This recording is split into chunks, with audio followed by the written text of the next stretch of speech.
It started with 2 convention panels. Now we got 16 Final Fantasies, 6 podcasters, with 2 bonus games, but 1 ranking of Final Fantasies. This is the OSMcast.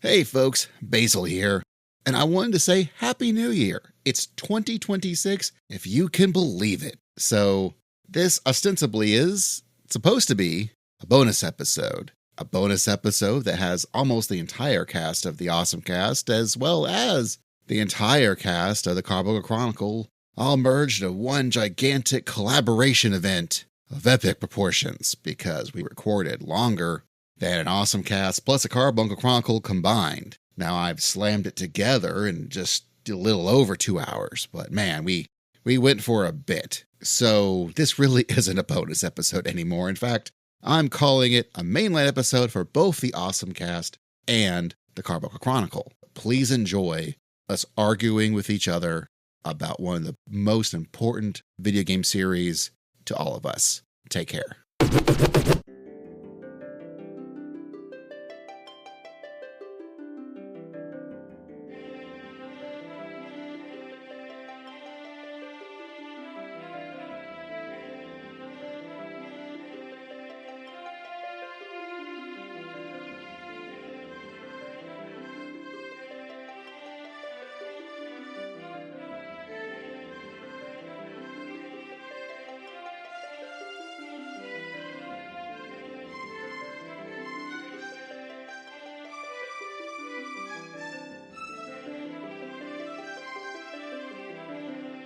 Hello, everyone, and welcome to the OSMcast, your podcast for everything awesome.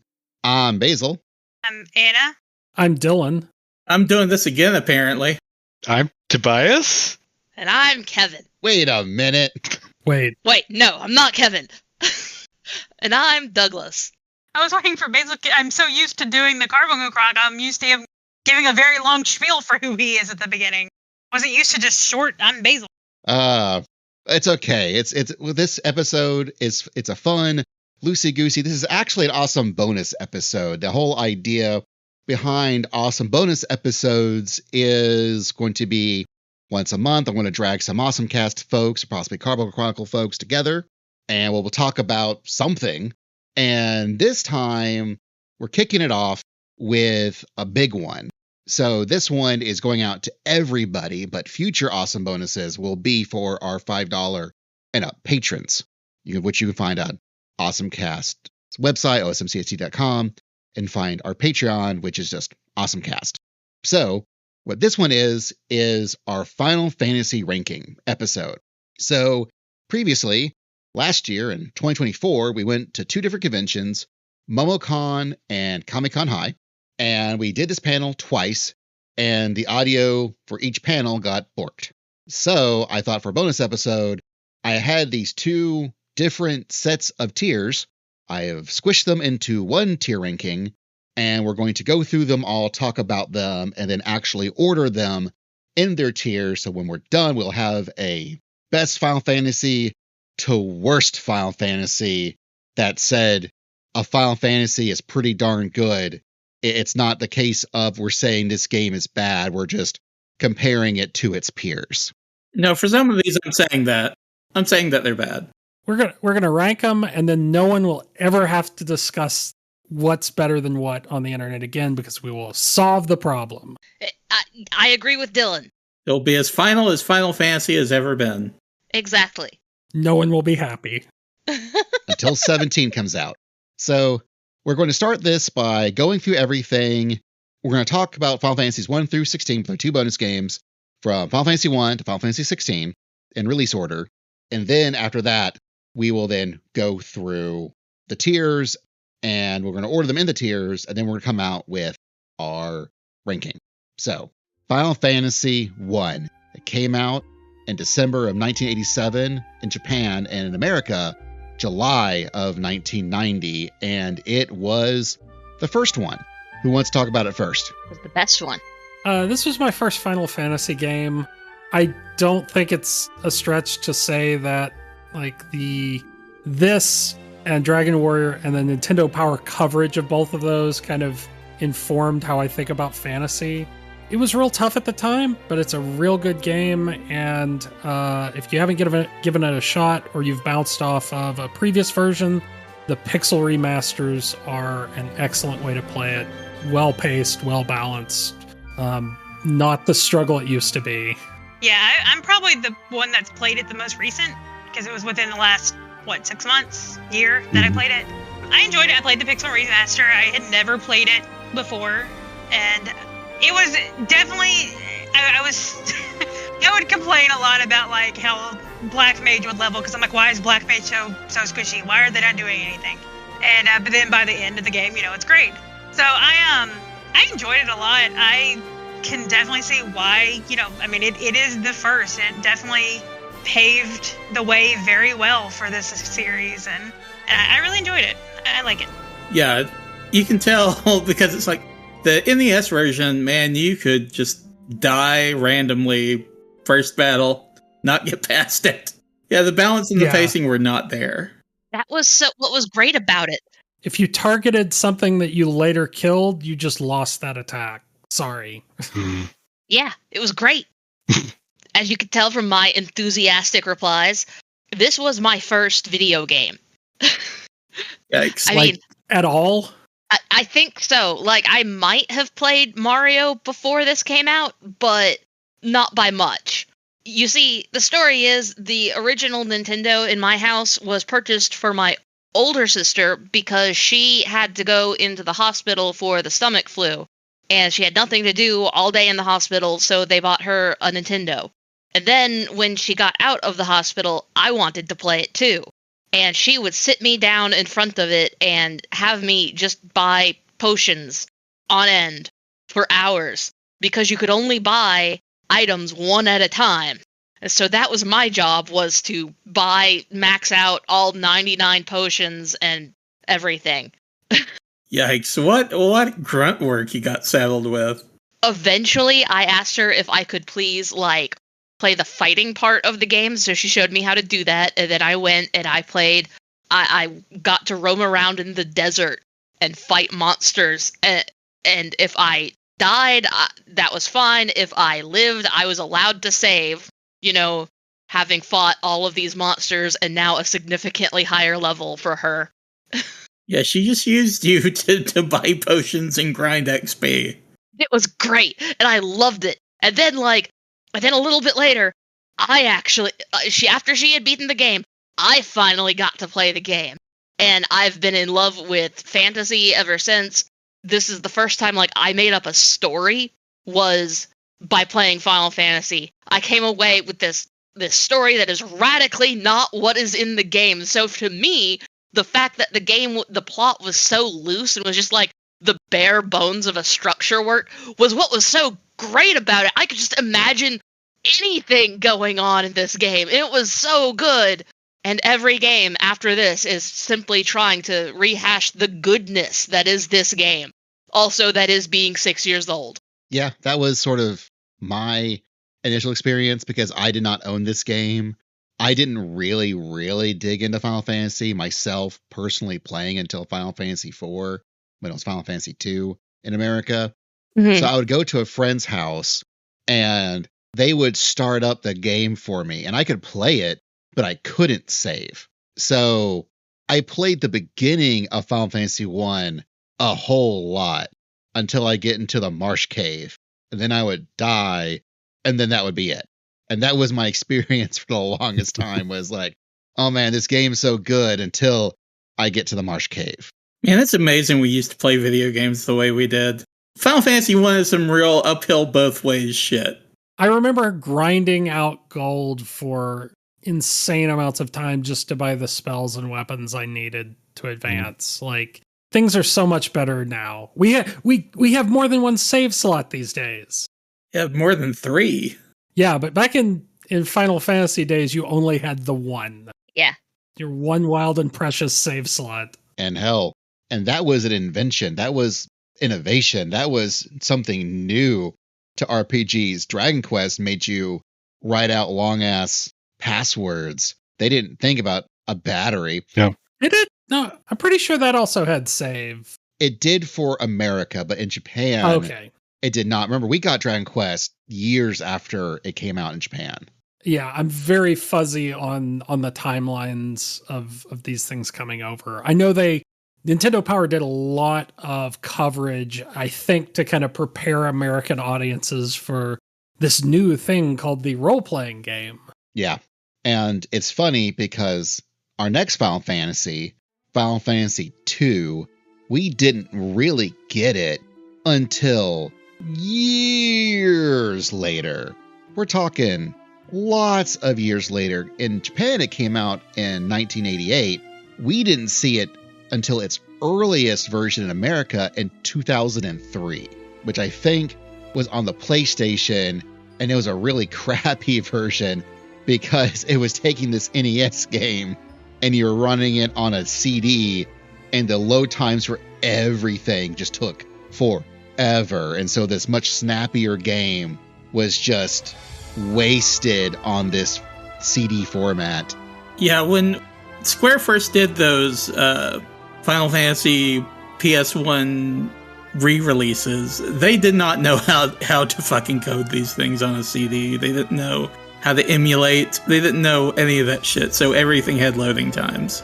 Yeah, I was so excited and then was so disappointed when I actually played those collections. So I definitely recommend the Pixel Remaster for 2 specifically. But 2 is also just wild in its own ways because this came from the same times as, for example, Castlevania 2, which had a wildly different structure than Castlevania 1 did, or Zelda 2 Adventure of Link, which again had a wildly different structure to it than the first Legend of Zelda. I was just gonna say, it's so different that it's not even...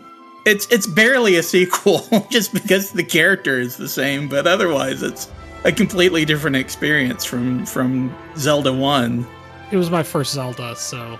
I'll say, but Final Fantasy II was, again, a very different experience. They were trying very different things. While you do have 4 characters, 4 Heroes of Light, and it's a turn-based role-playing game, all the actual systems that's running everything ran so wildly different.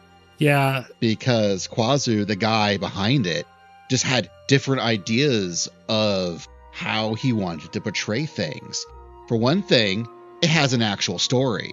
Not the one didn't, but they had named characters. Characters would come and go from your party. Characters would die. It was a much different, much more involved experience. And then the battle system, while it was still, again, you take your turns, everybody takes their turns, you level up, you get abilities, but you level up by doing the things. If you want to be a better fighter, you have to attack with your weapon.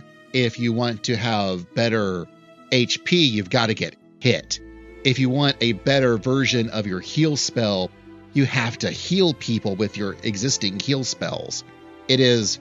That could really lock you down, because I remember when I played the Pixel Remaster, I didn't level up Asuna, and then I got real surprised that I couldn't cure, like, poison or whatever with it.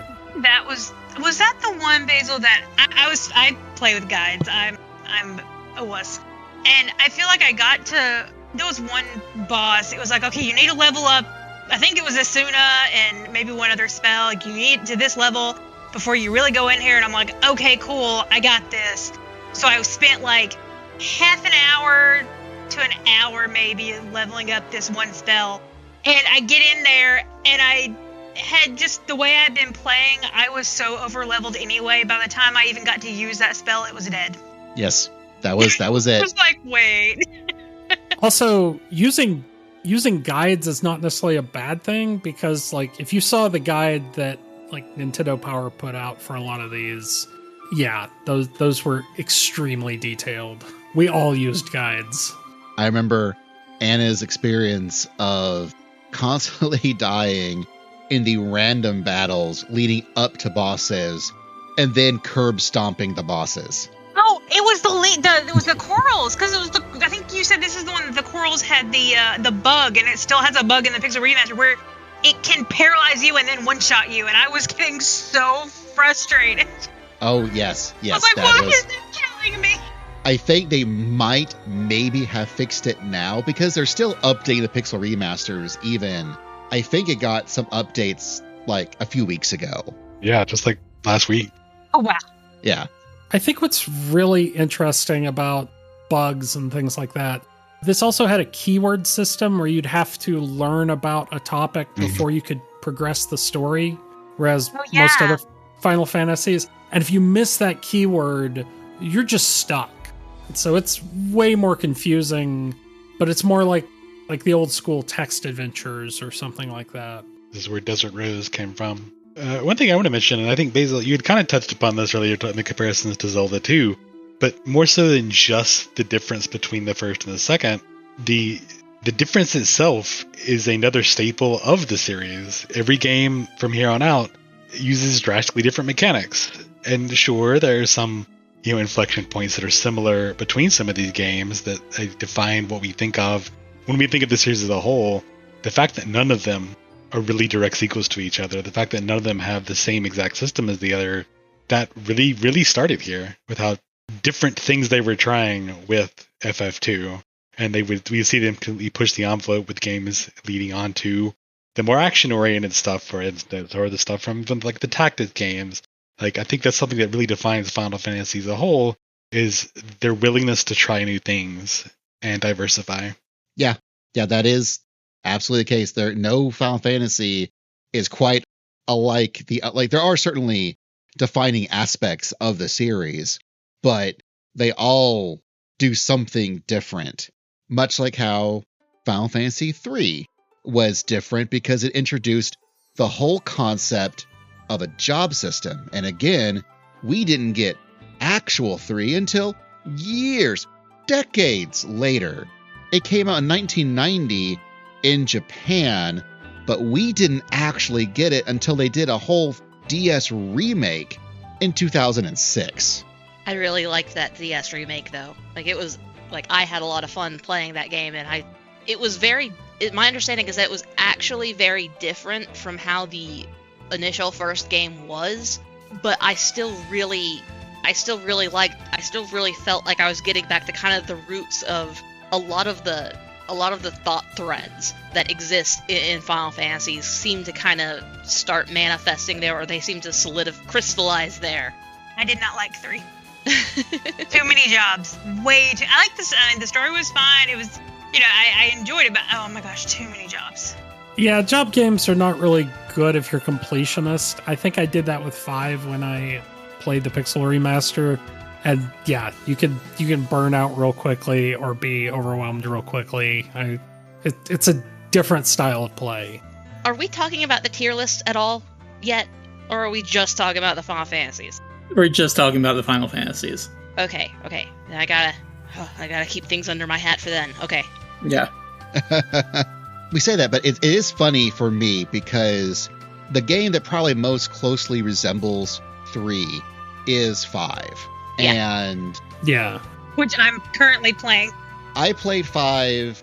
I played the Pixel Remasters all in a row, and I remember me playing 3 made me really high on the Pixel Remaster of 3, which inadvertently made me much lower on the Pixel Remaster of 5, because Anna's issues with 3, the fact there were so many jobs, made me spoiled for when I played Final Fantasy V, which has less jobs. Because what 3 does, it doesn't tell you this, but what it does is that it gives you one set of jobs, then in the second half of the game, it gives you another set of jobs, which are actually just better versions of your previous jobs. It's trying to sort of emulate. Yeah, Basil finally told me that at the end of the game. Yeah, the idea is that it's sort of emulating the feel of Final Fantasy I, where you had your first set of jobs you picked for your characters, then you got upgraded versions of those jobs later on in the game. And they don't tell you that as clearly in 3 because it just treats them as new jobs. And so when I played 5, I kept waiting for my second set of jobs. And that's not what 5 does. 5 does, you get your jobs. Now the fun is mix and matching your jobs together to figure out the play style that you want to play this game as. Whereas I was like, cool. I've got my caller, summoner, kind of. Where's the better summoner? Where's like the real one? No, man, I had the real one. You've got it. It's there. You're playing it. What are you doing? Just play your summoner. But I did not realize that at the time. Another thing I really liked in 3 was like it's got one city, but the city was so big they broke it out into 4 parts to make it fit on an NES cartridge. And that was, even playing the Pixel Remaster, seeing what they did and the scale they're working with kind of blew my mind a little bit. Even just a couple of years ago, I was like, man, they were doing some stuff in Final Fantasy III. And I think the big difference, besides the whole, 3D graphics versus pixel art between the DS and the regular version of 3, as it were, is that the DS version actually put names and personalities to the 4 Onion Knights, whereas in the original and the Pixel Remaster, the Onion Knights, while you can pick their classes and stuff, they're kind of a gestalt whole where they talk to each other, but there's no like real distinct personalities or anything between them. So I could definitely see someone really enjoying the DS version versus the not DS version just for that aspect alone. But speaking of characters, we now come to my most nostalgic, my first real Final Fantasy, which I played in 1991 as Final Fantasy II, but it was actually Final Fantasy IV. And this is the game that changed my life. This is for you what Final Fantasy I was for me. It was a huge upgrade from the NES version of Final Fantasy, right? Like I remember playing it and you have so many more colors. The quality of life is just a lot better in a lot of the mechanics and stuff. This was a huge upgrade from 1, and then 6 was a huge upgrade from this. And at that time, in the 90s, that felt huge, even though today, they aren't that big a difference. I do remember having that same sort of feeling about like, wow, this is something really new and different. Oh yeah.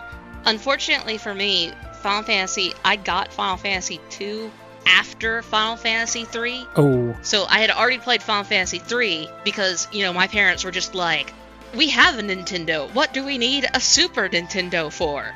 My dad did the same thing. So, they only accidentally shipped a couple of copies of Final Fantasy III to some like warehouse in Ohio, and my dad just happily accidentally managed to get a hold of one copy. So I had already played Final Fantasy III, and only then later went back to play Final Fantasy II, again, real numbers 6 and 4. But at the time, I just thought, oh man, 4 is just such a downgrade, 2 is just such a downgrade from 3, which I think is normal. That's the progression of things, but, by the time I played it, I already felt like it was old. Well, that's fair. But it's wild because you don't think about these things now, but back in the time, things were moving so quickly, especially as we were kids. Again, we did not get Final Fantasy I until 1990. In Japan, it was 1987. In Japan, when we were getting Final Fantasy I, Japan was already getting Final Fantasy III. And when we both got Final Fantasy IV, that was in 1991. There was only a year difference between us getting Final Fantasy I and us getting Final Fantasy IV. And it didn't, at the time, it felt like it was forever between the two. But it was only actually a year and change. Well, and some of that may also depend on when you got a Super Nintendo, like the system changing over. That's true. That is very true. And so, for me, Final Fantasy IV is the game that changed my life. Final Fantasy IV was, I've said this before in the panels that of course you can't hear because the audio didn't work, but I feel there's going to be some piece of media that will eventually break your brain in the way that you realize that, oh, this is telling stories. This is communicating themes. There is a difference between watching a thing going, oh, that's cool, and something impacting your life and realize, oh, telling stories is important. Media can be important. This is the video game that made me pay attention to the medium of video games, but also to the medium of storytelling. I think for a lot of folks, that could be Star Wars. I think that Star Wars is that moment for a lot of folks when their brain gets broken just that way, and it such a big impact on them. I think for a lot of folks nowadays, that might be One Piece or Dragon Ball Z. But for me, it was Final Fantasy IV.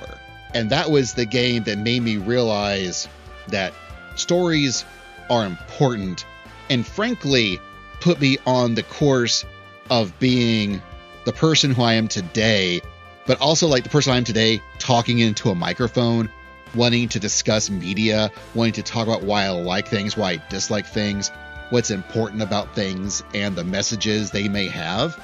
And it all started with me with Final Fantasy IV. Yeah, it is really impactful, I think. One of the mechanics you see in this, and I don't know, is this a spoiler? As you can only have like 4 or 5 people in your party. I can't remember. 5. You have 5. 5. So as you swap out characters, like there ends up being like reasons they have to leave. And some of them are really heavy. Heavy for a guess I would have been like 10, 11 when I played this, maybe. So I can definitely see the storytelling element there. I do have an old man story about this where I remember renting this the weekend of the blizzard of 93, and I can still remember going through the Tower of Zot, like where you fight the 3 sisters. Yeah. And like it would cut out. And then I'd start it back up again, and then the power would cut out. And like, we ended up like being out of power for like a week or so. Maybe not that long, but I just remember I have that memory seared in my mind with this game for some reason. So because I did not play, my first Final Fantasy was 8, so I did not play any of these when I was a kid, and within the last year, I have like a reverse nostalgia kind of for it because I played 14 for the last 11 years. So playing through the first, 4 games, I'm like, oh, hey, there's that. Or, oh, hey, there's that. And, like, Shadowbringers is one of my favorite expansions, so getting to see the Crystal Tower, when it was like, all right, it's time to go to the Labyrinth of Ancients, I'm like, oh, God, not again. Because of the raid from 14. So I have the different, like, while people are picking out the references in 14 from the older games, I'm picking out the references in the older games from 14. And I find it fun.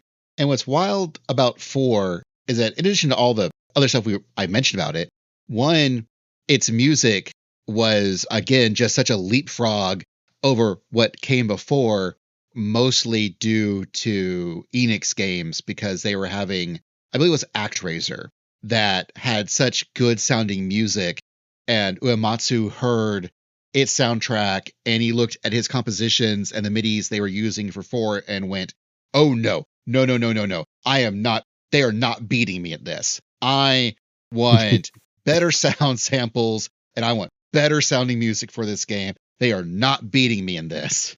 And so there's that, but also the whole active time battle system that they created for 4 has had a ripple effect on Final Fantasy as a whole, where the whole idea was they were trying to sort of emulate F1 racing, but as a battle system. And that's why you have, when you pick your ability, it's no longer good. Your team goes, bad guys go. Your team goes, bad guys go. You pick your ability, and then there's a little bit of time between you choosing your ability and when your ability goes off. And it varies between if you're casting a magic spell or doing a summon or you're just hitting attack. And that created a whole different way of handling fighting in Final Fantasy that changed the rest of the games forever. Yeah, this is like the name says, this is where we see action-based gameplay here. And like a lot of people continue to bring up when we talk about what is Final Fantasy, it being a turn-based game. No, it hasn't been turn-based since 1991. Like, they're not discrete turns you're taking. Sure, like, time stopped for a little bit. If you're a chicken, if you're not playing on active, which you should be, we all sort of learned how to quickly menu through things really fast because the game sort of encouraged you to do that. And sure, they're not action-based in the same way that, for instance, Kingdom Hearts or, FF15, 16, the newer ones are. Like, we still have that kernel of action here. And I think that's something people need to remember. ATB was around from 4 through 9 for a large chunk of the game, that it has not been turn-based. In my mind, like, ATB, first of all, I think you're lying to yourself if you say that ATB is not a turn-based system. It is a turn-based system, but it's a very nuanced turn-based system. And in my opinion, it's the ultimate way to do a turn-based system. Like, they figured it out right here in Final Fantasy IV. And every time we see it again crop up, like when we see it again in 6 and in 7 and in 8 and in 10, it all harkens back to this, and I think it was perfect.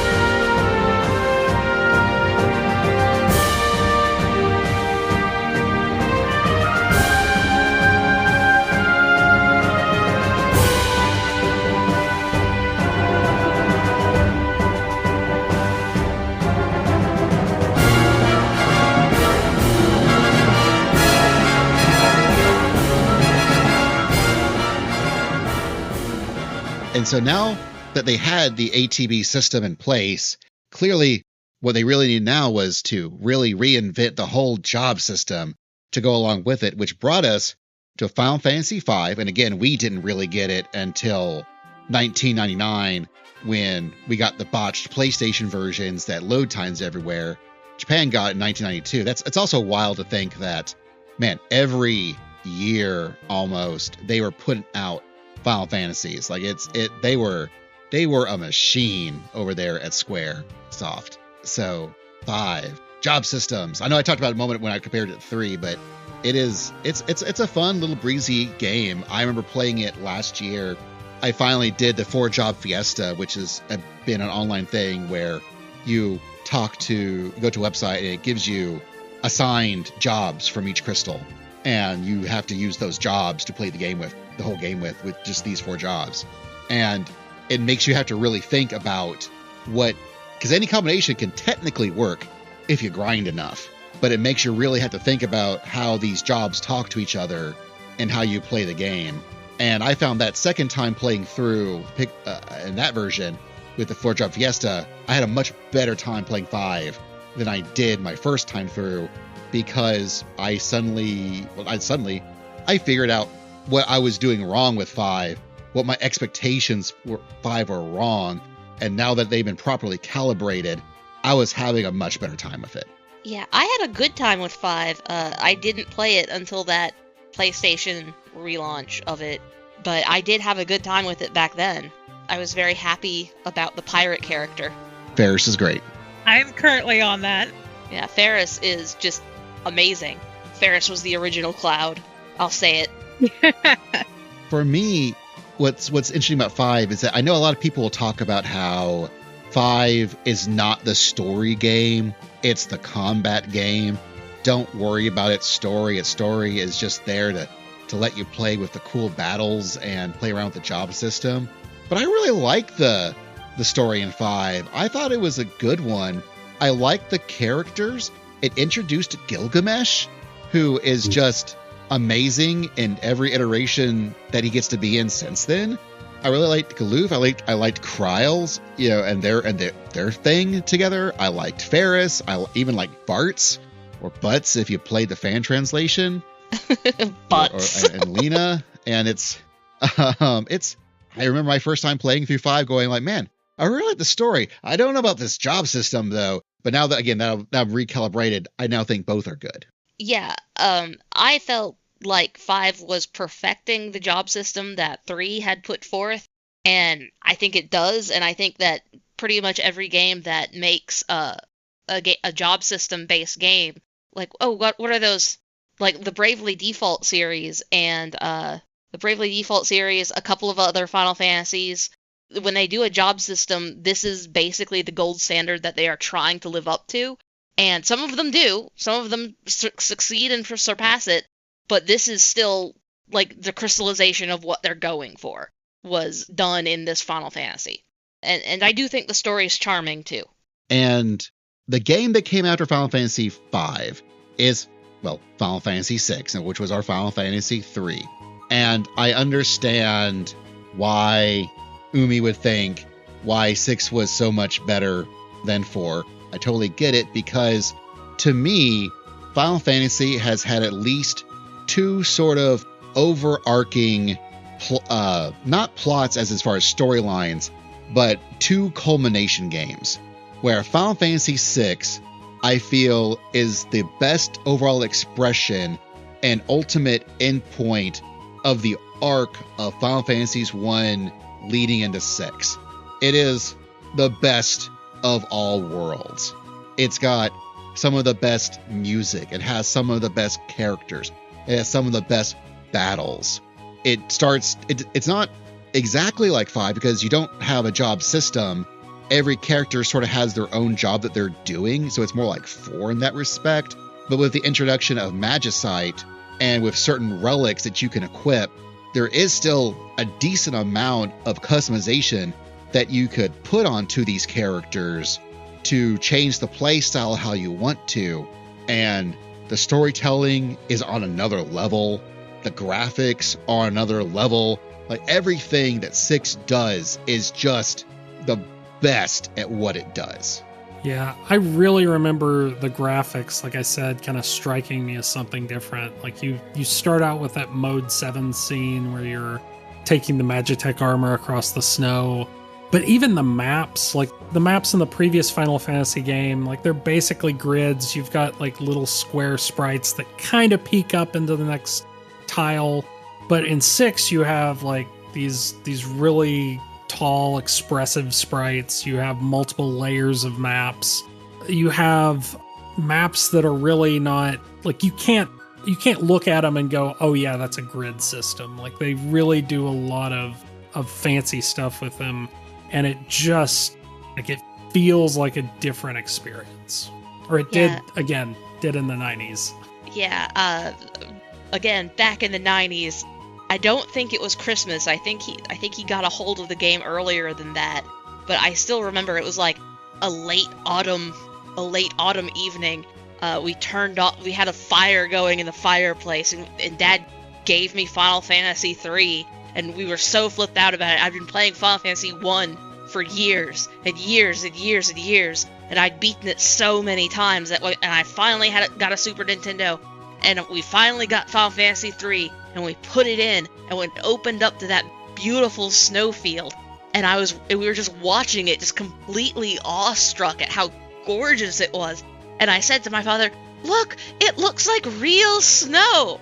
Remember, I'm from Alabama. I have no idea what real snow looks like. But I was just so blown away by these graphics back then. Oh, and it was with that scene though, with the mechs walking, the Magitech armors walking, and you see the crawl of all the people who made this game. It was such a cinematic thing.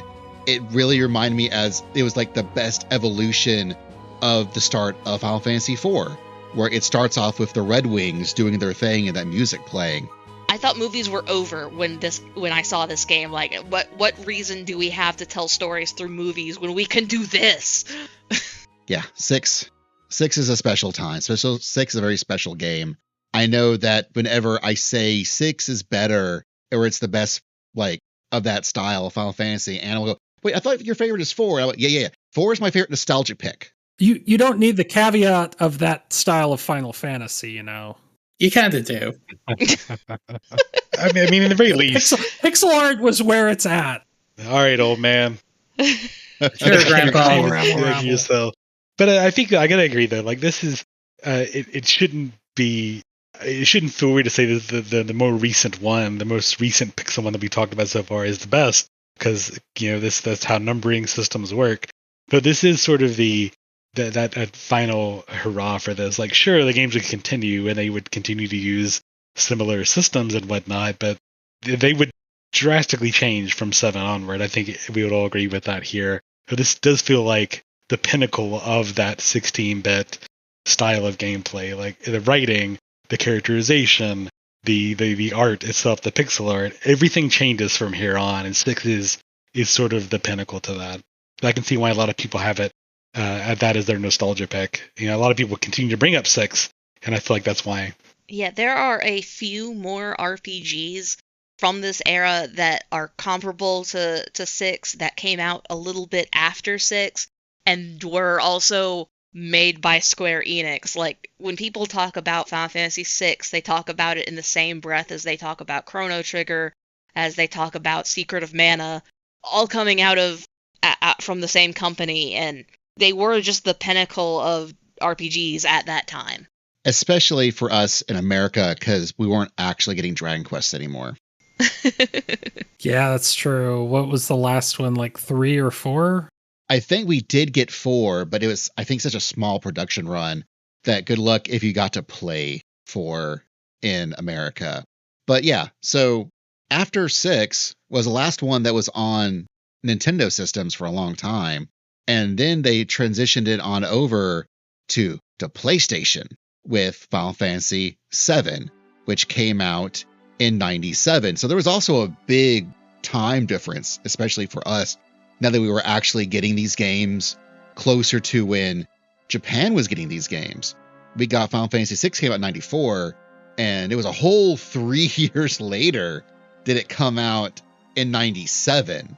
And it changed everything. It was suddenly everything was like these polygon graphics on these CG backgrounds. They had CG cutscenes that were full motion video, but not like Sewer Shark, like Sega CD full motion video. It was impressive versus bad. This was the biggest game in the world at the time it came out. Yeah. I don't think you can say that about any other Final Fantasy game, and that's not being disrespectful. It was the biggest game in the world when it came out, and it defined a generation of hardware. The fact that it came out on PlayStation and not a Nintendo console was a big deal. It's the reason why the PlayStation won that round of console wars, even though I think there are people who would argue with me about that, but I also think that they're wrong in that the PlayStation set up what would become the PlayStation 2, and the PlayStation 2 definitely knocked it out of the park with its generation of consoles, and that all kind of hones back to Final Fantasy VII being on the PlayStation 1 instead of on the Nintendo 64, and Final Fantasy VII was just so amazing. It was so good at the time. It's also probably the Final Fantasy game that I think people are most jaded about, because it's the one with all the movies, all the one-offs, all the spin-offs. Yeah. It's the one that's probably the jankiest to play on a modern system, like the original. Like it's janky as hell to play it today. Like it really was a artifact of its era, because those graphics were groundbreaking at the time, but they didn't age well. No. No, they did not. Even as you shifted just to PlayStation 2, it was already starting to look older. But then trying to go back to it after you've been playing on the PlayStation 4 for a little while, you just start cringing. I will say this, and I said this before, but probably the most impressive thing about Final Fantasy VII Remake was that it somehow awakened my caring about Final Fantasy VII again.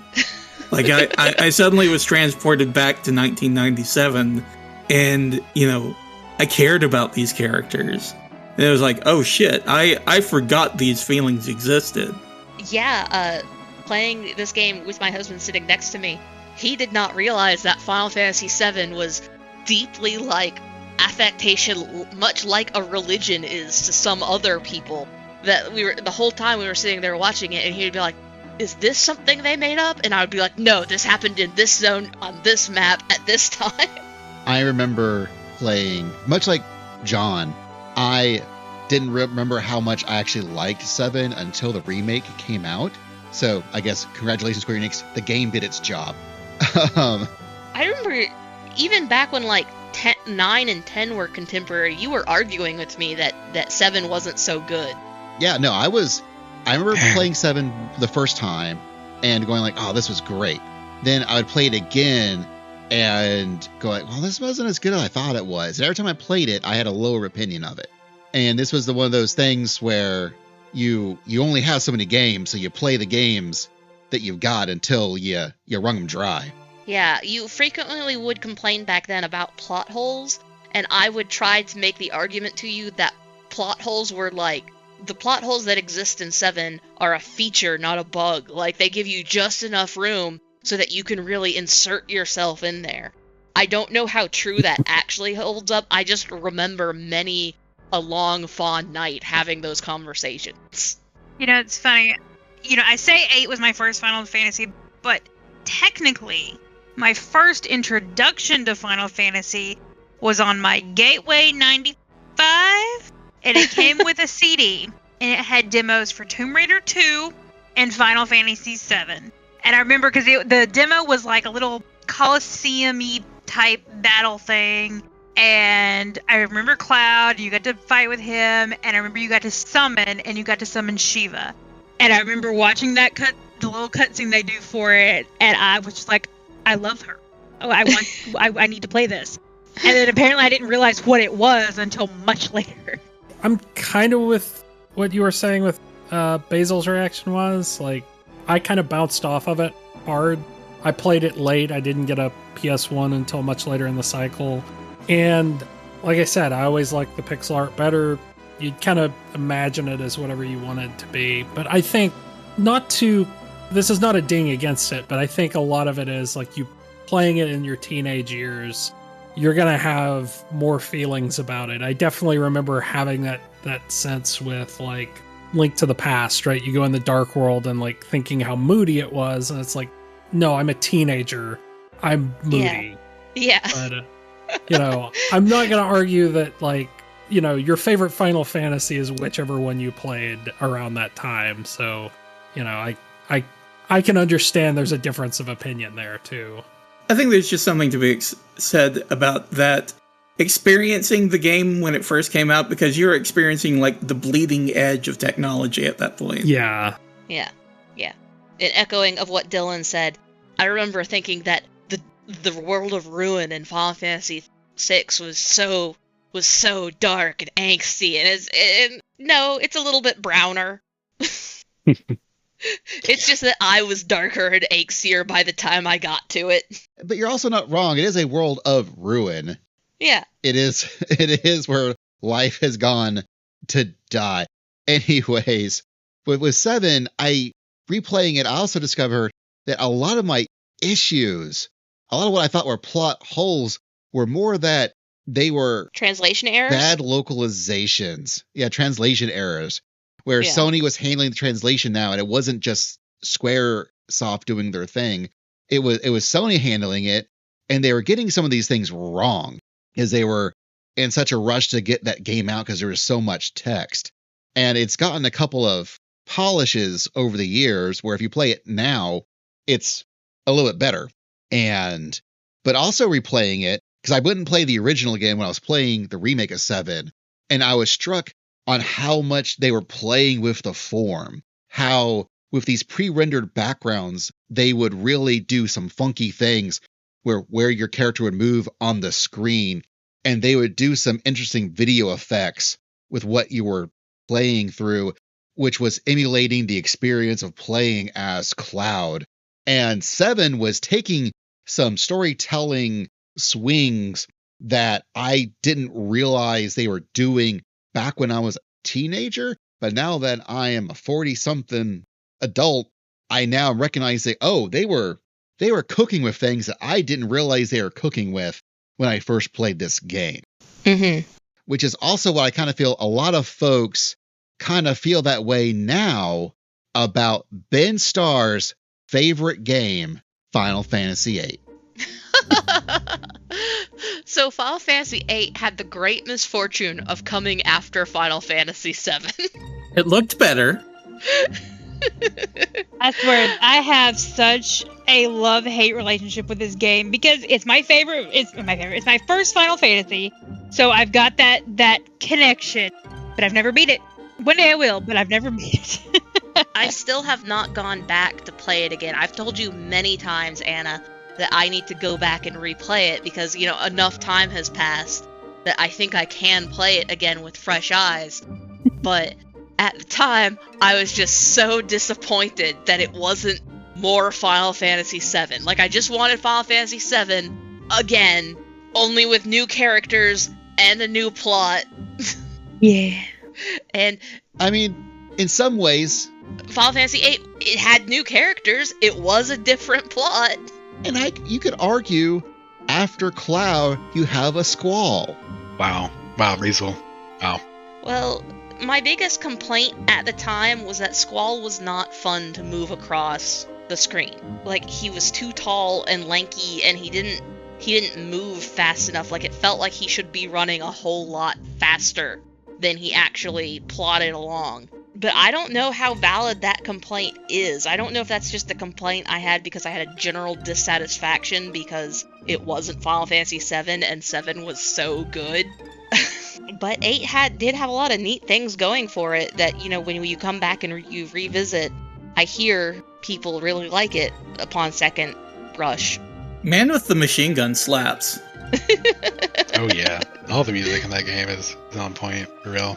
But to go back to the point about mechanics, I feel like this is a game that, like FF2, is a game that if you allow yourself to get like trapped in the mechanics, it's a game you're going to enjoy less. But if you just role play it and just play the game like it's, you know, meant to be played and just, you know, enjoy the experience, a lot of people, I've been hearing a lot of people say that's the best way to play it, and they've been enjoying a lot more turning off that optimization part of their brain and trying to get the best part of the experience. And I don't care if the game had it. Even to this day, I will still hit like an R2 type thing trigger whenever you hit with something. Because if you do, whatever you hit with Squall's go, you had to hit the R2 whenever you hit things. Yeah, trigger for the gunblade. Yeah, which I didn't know. My brain didn't put that together at the time because I'm an idiot. But yeah, like, and so I actually did that. I think I went to 10 after I played that, and I still wanted to do it then. I had that reflex honed into me from the Super Mario RPG, where if you hit the A at the right time, you did an extra jump. I just played that when it re-came out. So again, I'm playing all the childhood games I'm playing now. It's okay. Yeah, but 8 had the trigger thing with the gunblade, which was cool. And it also had the whole thing where you could attach spells to your stats, and you could draw spells from enemies and collect them in different ways.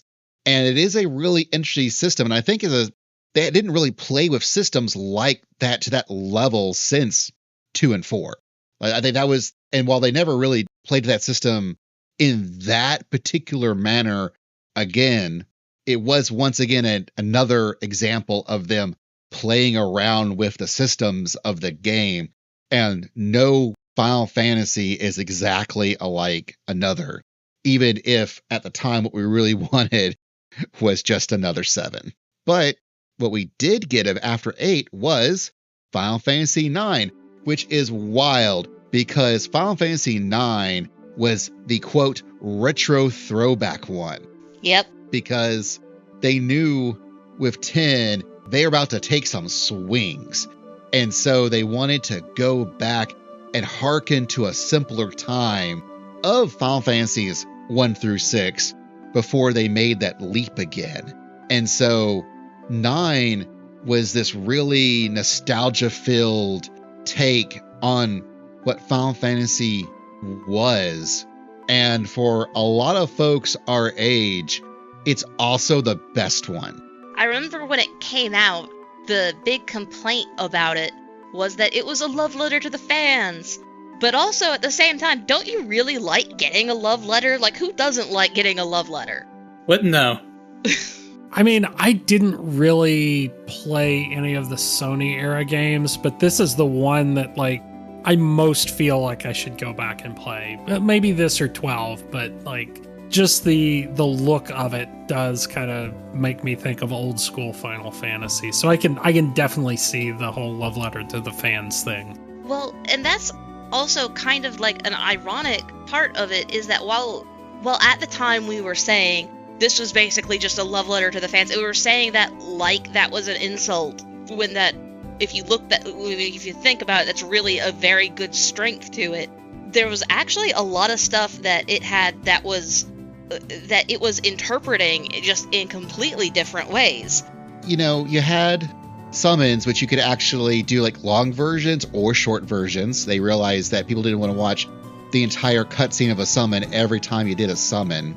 It had the idea where you could actually attach the abilities that you would learn for characters, kind of like you did with the Magicite in 6, but it was for like things like strengths against petrification, or certain skills would be actually attached to your equipment, and as long as you kept that equipment long enough, you would actually let that character learn that ability from that equipment. It was, even though the characters looked more, they were squatter, they looked more akin to what people thought like chibi styles look, because they were trying to sort of emulate the look of sprites, but with polygons. It was still also Final Fantasy IX. They were also bringing to bear all their knowledge on how to work the PlayStation like no one's business. So the art style also meshed better with what you played on the field and in the town maps, and also in battles. Everything kind of looked the same. It wasn't like as stark differences like you got in 7, where people looked one way and then in the battles they looked a completely different way. Everything felt much more uniform in 9. They did a thing that I think now 14 does really well, where they take previous concepts they did in previous Final Fantasies and reinterpret them in 9 as a more, at the time, modern take on things. Like 9 did, it was a nostalgic game. It was like a love letter to fans, but it did a really expert job in doing all of that. This was the first game with furries in it. Conceptually, I felt like with its story, it did a lot of different things that were a real departure from the stories that they had been telling, and from the stories that they were then going to tell. I guess they were kind of more in line with the older style of stories, but just they had such a much bigger range to be able to complete it. And I also should mention, before Ben Starr gets mad at me, about Final Fantasy VIII. Final Fantasy VIII did also introduce Triple Triad. It did. So that I just need to mention that. But yeah, from 9, we then move on from PlayStation 1 to PlayStation 2, and that was a generational graphical leap that I think we haven't really seen since. Not really. I think once the PS2, from the leap from PS1 to PS2 was so huge, it was the equivalent of Nintendo to Super Nintendo, and that's where we get Final Fantasy X. The first Final Fantasy I actually beat. I love 10. 10's probably one of my favorites. 10 is a good one. I remember I got it for Christmas the year it came out, and just so mesmerized by how good looking that game was at the time. Yeah, I also got it for Christmas the year it came out. I took it upstairs immediately into my wing of the house, turned off all the light, and just ate sausages. It was so pretty, I almost didn't feel the crushing loneliness. Well, that was dark. It was also around the same time Devil May Cry came out, because I got that for Christmas that year too. That game was fucking... Man, I have never felt so amazed the first time I played Devil May Cry. Just, wow. Anyway, different podcast. But that's the case with PS2, where because it was so much more powerful than anything that came before it, they were doing stuff that you didn't see before. Like everything, even though you sort of had the pre-rendered look at how they handled the maps, it was still all being done in real time. It was all polygons. There was a level of immersion to it that you didn't get before. the cutscenes look just on another level and much closer to what you would actually be seeing when you played the game. Just the level of graphics just increased that much more. And it also introduced the whole concept of voice acting. They never had that in a Final Fantasy game before. That's true. I forgot about that. That is something that they added. They only let you name Titus, and then they suspiciously never said Titus's name. That was kind of like in the last hurrah for the silent protagonist, you know? Titus wasn't even a silent protagonist. They just casually never said his name. Yeah, he talked all the time, but, you know, they wanted you to be able to put yourself in the game, and that was the... of course, Atlas does that now with, like, Persona and Metaphor. You know, they'll call your character Chief or Boss or, Senpai or something. They'll go 8 ways to Sunday to avoid saying the character's name. I mean, 14 does that. You're the main character, and they never say your name. Yeah, it's funny. I wish it was like the aforementioned Sewer Shark, where they would just give you a nickname based on how well you played. Oh.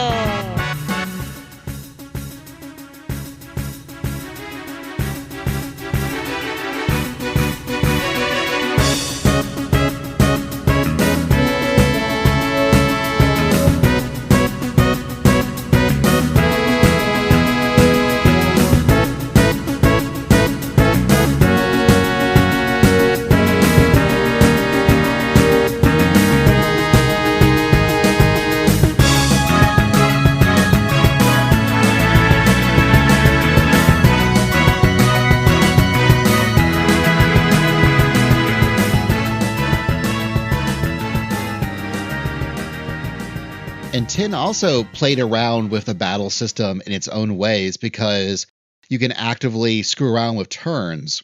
Whereas before, up until this point, it was just ATB, but 10 sort of has its own thing where you could actually see in a row, in a part of the screen where everyone was taking their turns.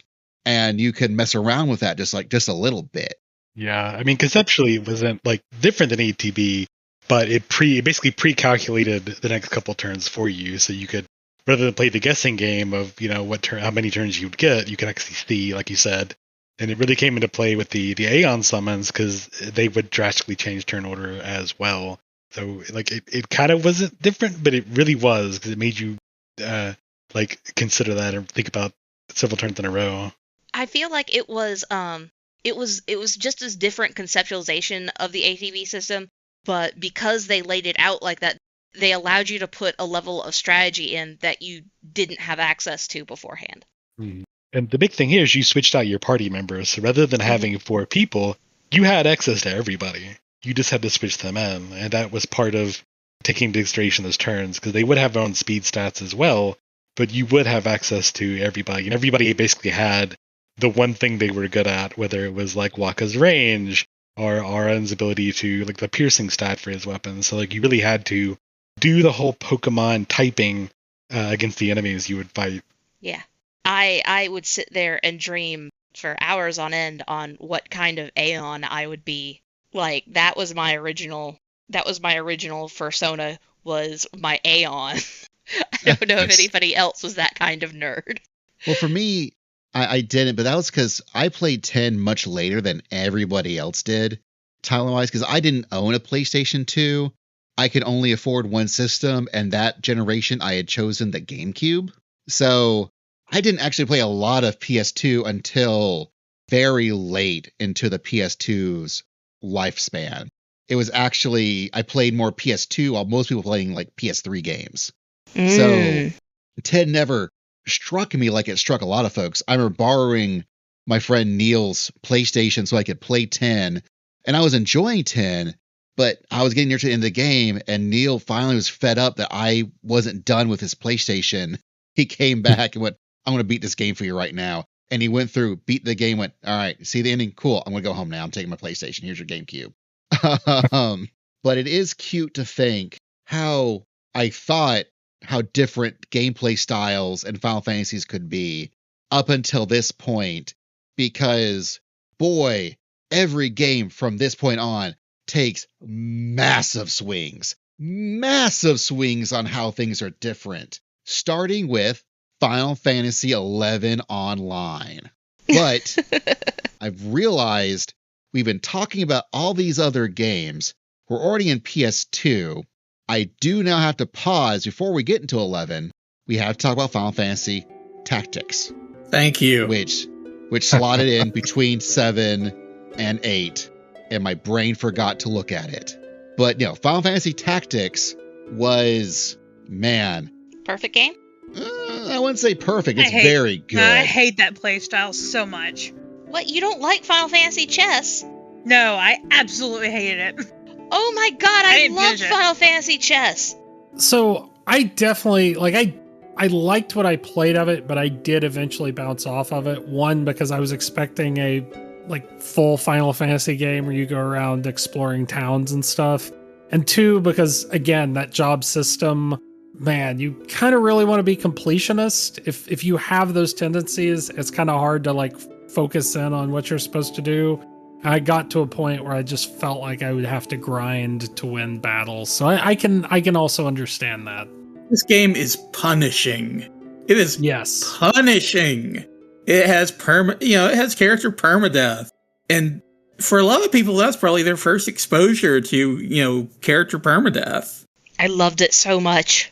Final Fantasy Tactics also comes from an entirely different evolutionary tree.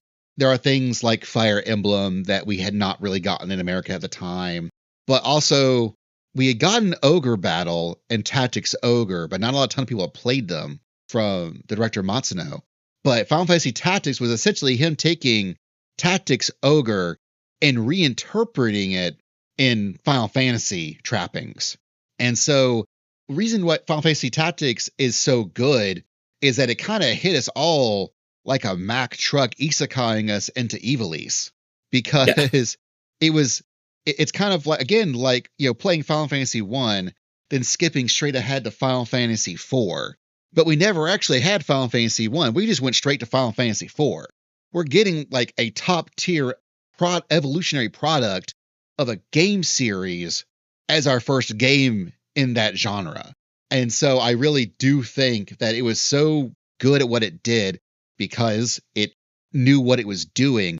It also was, I think, the best version of the 3 and 5's job system at the time, because you could really mix and match your sub abilities based on what you're leveling with these characters.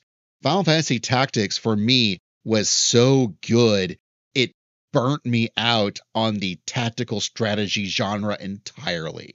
I cannot play Fire Emblem because I played too much Final Fantasy Tactics, this one singular game. This happens to me a lot with the genre. I'm burnt out on Disgaea, I've burnt out on Final Fantasy Tactics, I've burnt out on Fire Emblem at different points, although Fire Emblem saved themselves by adding fucking. When you add fucking to the game, it changes things. It became a people breeder simulator, and I really liked that. Yeah, I'm here for it. It's the only thing that Final Fantasy Tactics is missing is fucking. Yeah. Just fucking your way into having new characters and new job types and everything else. I agree with you, John, 100%. But it's got such a incredible story. God, what a thudding epilogue it has. Where I remember just being stunned at the ending to this game. I don't know if another Final Fantasy game ever hit me that hard, even with Aerith's death. Just oh shit, they really did that. Yeah, no, Tactics was something special. But another game that was special was Final Fantasy XI. That's sure a word for it. Yeah. A whole lot of people. Wow. This was a dark time for Final Fantasy. We had Spirits Within, and then the shit came out. You're just selling me on Spirits Within, honestly. I still haven't seen that movie, but I'm probably going to now. 11 is good, actually. It's a fine game. Yes, online games are kind of like a thing, and I get it. We could talk about it with 14, I'm sure. But 11 is actually, I think it's decent. It's decent. You actually have to give it the college try, I feel like. I'm glad I did earlier this year. It changed my opinion on it completely. I think 11 is a great experience. It's still worth trying if you actually do it and quit being, a hipster about it. 11's a good game. Good writing. Good story. I wanted to play 11. Yeah, when it was first announced, I was like, oh yay, 11. And then I was like, no, it's going to be online. I don't have anywhere to play that. So then I dropped off for a while. Yeah, I went through links to be able to play it and was still unable to play it. I have no idea why I wasn't able to play it. So then I started playing World of Warcraft, and then I fell into the World of Warcraft hole for a good while. Which was me at the time as well, because Umi fell into the World of Warcraft hole with me. Yeah, I drug him along. Oh, no, I drug you along. I made Basil play Axel while I played Roxas. It was fine. Okay, you did do that. But no, I played 11 when it was new, and I couldn't get anyone else to play it with me for various reasons. And playing it by myself, especially at that time, was not a fun experience. Playing it now, they've done some things with it that you can totally play it as a solo player, and it's very playable. But it is one of those things where this is, in fact, a genre-defining game for a whole swath of people, especially folks in Japan. Almost every MMO thing that you see happening in anime and in light novels and probably isekais and all of that, even things like .hack, all owe its debt to Final Fantasy XI. 11 is one of its spoilers. It's not going to be the highest game ranked in this list, not by a long shot, but it is one of the most important games on this list. But in my heart, it's no Final Fantasy XII. Final Fantasy XII is immaculate. I never played. That's on my list to play eventually. I keep crashing out with Final Fantasy XII. Like, I keep wanting to play it. There's so many good things about it, so many good things that I like. But I felt that I really did not like how they took playing the game away from you in the playing of the game. 12 does some different things. Again, every Final Fantasy from this point on takes massive swings, wild, different swings. And what 12 does is that it introduces the whole concept of the Gambit system, which are essentially if-then statements where you can sort of program how your party reacts to things. The real thing to think about when you play 12, though, is that it's really just running ATB, but they've changed the order of what you're doing. In ATB, in like Final Fantasy IV or Final Fantasy VI, your bar fills up, you choose your action, then you do your action. In 12, you choose your action, the bar fills up, does the action.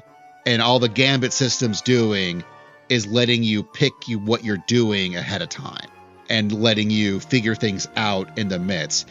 While it is sort of recreating the Final Fantasy XI experience as a single-player game, it's still really running the whole ATB thing, only it's changed the order that you pick stuff in. And that can really throw people off. Yeah, I played 12 largely ignoring the Gambit system and just micromanaging everybody. Yeah, I felt like they did the thing that Final Fantasy will do much worse later on, which is they made it too hard to access the Gambit system until too late in the game. I think I probably would have had a lot more fun if they had made it available to me earlier in the game. And it's my understanding that they have since come out with different versions of the game that does update that does like give you access to the if-then statements at a much earlier rate, and that's a lot more that people who had my complaint of it won't let me actually play the game, what's going on, that they have a lot more fun with that. It's just I've never gotten around to playing any of those versions. So I was just going to say real quick, if you like the Gambit system, if that's something you're interested in, go play Unicorn Overlord. That's a really good game. Yeah. Full of Gambits. But yeah, the Zodiac Age, the remake or remaster of 12 that you can play on modern systems it makes use of the international version where they, the Zodiac Brave system, where they did a lot of tweaking to it after the fact. Because Matsuno, who was the director of Tactics, he was also the initial director of 12, and then he stressed himself out so bad he went to the hospital, had to quit video games for a long time. And Kawazu, who did 2, had to take over to get the game over the finish line, which is why the ending bits are a little more rushed than the beginning bits. But they did a lot of massaging, and also turning this game into an HD version of it actually only made it prettier. It was able to do things with its graphics that were actually built into the game. Like people's eyes and stuff will move and dart around, and there's like facial expressions that you actually couldn't see that well in the PS2 version that were actually all there, that HD just let it be visible, and suddenly like, oh, there's a lot more expression to these people in this game than you would realize that you can now see. But then we get another culmination point, but it's our other bonus game. The first bonus game is Final Fantasy Tactics. Our second bonus game is actually the evolutionary culmination of Final Fantasies VII through 12. And that's Lost Odyssey. It was a freaking Xbox 360 game that out of everyone here, only I've really, really played as far as I know. I think Umi's poked at it, but I really think the one that really has dug in deep and drank of this well to its fullest.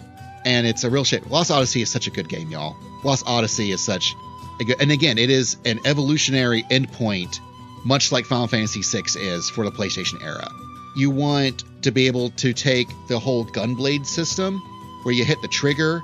They built that into the game for everybody this time. It's called a ring system, and you can actually attach various gameplay effects. Like if, say, you equip a fire ring to your main guy's weapon and you're fighting an ice thing, you deal the extra damage by actually hitting your ring thing. You want a cool 3D graphics like you had in Final Fantasy X, but you also want like your overworld that you get in Final Fantasy VII. Lost Odyssey's got you at the end of it. Like you get an overworld that you can run around in an airship. It's great.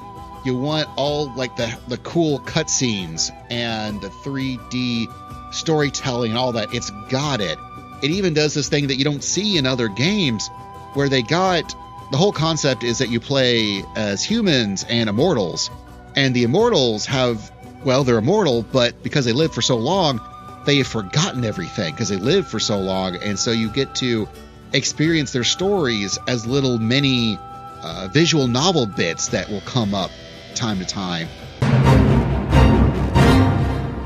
Okay, so I know I just said in the actual episode visual novel, but after playing the Final Fantasy Tactics, the Ivalice Chronicles, the brand new version of Final Fantasy Tactics you can play right now on all modern platforms and the personal computer, I'm now pretty sure that I should have said the word sound novel. The bits in Lost Odyssey feel very much more in the sound novel tradition. I didn't realize at the time I recorded it. So there you go. And I guess also props to Victor Hunter, friend of the show, of Axe the Blood God, who really turned me on to the whole concept of what sound novels really are.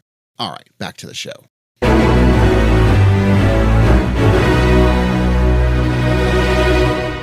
And they got like an actual novelist in Japan to write all these stories, and they did a really good job localizing everything, so it reads really, really well. It's got a great cast of characters, one of the best SIDs ever. It is such a fun game. It's such a good game, and it's locked to the frickin' Xbox 360 because Microsoft was willing to spend the money on Hironobu Sakaguchi after he had to leave Square because Spirits Within did so poorly. And he formed Mistwalker, and they paid a lot of money to let him make Lost Odyssey and Blue Dragon. And Lost Odyssey is so good because it's a frickin' Microsoft Game Studios game. It's stuck on that frickin' Xbox 360. Yeah. It's very, very annoying. I really wish that this game could be played by everybody. I wish they would do just the most basic remasters of remasters, where it's not even essentially remastering as just give me the game just running on modern platforms, at least PC. Just throw it on Steam. I don't care. Let people play this game in a remotely decent version. It's a game locked away from the world, and it shouldn't be. That's how I feel about the Guardian Heroes remake that's on 360. Yeah. Curse you, Microsoft! That is how I felt about Tales of Vesperia for a long, long time. But now Tales of Vesperia is playable, and everybody should. Played it. I didn't finish it, but I played it. You got to see the ship I wanted you to see. True. Gonna say, in a year where we got Fantasian remade in the ultimate version of that game, I don't think Lost Odyssey is as far off as people think it could be. Oh, and again, it takes a lot of the same ideas that they have gameplay wise of Final Fantasy X, but to the next level. Like, it is, and the way that mortals and immortals connect to each other, even in gameplay systems, because immortals learn things much like you did in Final Fantasy IX, where you would learn abilities from equipping equipment. The immortals can hang out with their mortal buddy, and they'd pair up as pairs, and the immortals will learn from the mortals because they're unlocking the memories of how to do the things the mortals can just do natively. And so, mortals, they level up like they're in Final Fantasy IV. They're just learning their abilities as they level up, but then the immortals get to learn the abilities from them. It's so interlocking. The gameplay's good, the storyline's good. Everything just ties itself together really, really well, and it's just... But that's not the last Final Fantasy. There was another Final Fantasy. It's my least favorite Final Fantasy, and that's Final Fantasy XIII. Oh man, the more time passes between when Final Fantasy XIII came out and I succeeded playing Final Fantasy XIII to the end, and present day, like the longer that gap widens, the angrier I get at Final Fantasy XIII. The more just irate I just am so mad at this game. I didn't get off the tutorial bridge, so... I've got a game for you. It's called Final Fantasy XIII 2. That game is dog shit. I hear that one of the Final Fantasy XIII sequels is actually good. I hear that from Kevin, and I hear it from nobody else, because nobody else was willing to stick around that long. I think it's Lightning Returns, yeah. I did. I played Lightning Returns. It's got a wild-ass story where Lightning is Jesus Christ. And yeah. And it ends with the creation of our world, and Lightning lives on it in Paris. Yeah, she lives in the real world now. And it's a Louis Vuitton model. Yeah. So that's a real thing. That makes sense. That tracks. Yeah, shout out to Ali Hillis. I'm so mad at this game. If Lightning Returns was in the list, it'd be much higher than 13. Much higher than 13. Oh my god, 13. We can't spend the time to psychoanalyze why Basil hates this game, but it's pretty obvious. Funny though, because the one thing he likes about the game, I hate. What's that? Which is? The music. I think it's too anime for a Final Fantasy game. Huh, interesting. That's an interesting take. Interesting. I think anything being too anime for Final Fantasy is kind of a take. So, I played the whole thing. The thing is, I had been playing World of Warcraft, and I had been leading raids in it. And when I got to playing Final Fantasy XIII, I kind of felt like that's like when you actually finally got to play the game. It was a lot like leading a raid, where you had a set number of formations that you had already gone over with everybody, and you just said, okay, we need to switch to this mode now. Now we need to switch to this mode. And it was a little bit like juggling, and it actually felt pretty good. It just took you 30 goddamn hours to get to that point, and then the story was shit. I kind of enjoyed Final Fantasy XIII. I enjoy games that tend to be more linear because, there was an era where everything had to be open world, and it was just open and empty and boring, and I couldn't take it. But it's literally a tube. I'm fine with that. I'm fine with it. Get me to the end faster. Just tubing all the way. Why even let me run around at that point? Why let me control the character? Why not just put the character on a conveyor belt and just move me to the end, and I don't even have to run it around for all of, like, the choice I get in getting to run it around? The very best Final Fantasy game did that. Final Fantasy Tactics. You just moved around on a map from dot to dot. But you still got to pick which dot you move to. I mean, you can move from one tube to the next. That's fine. No.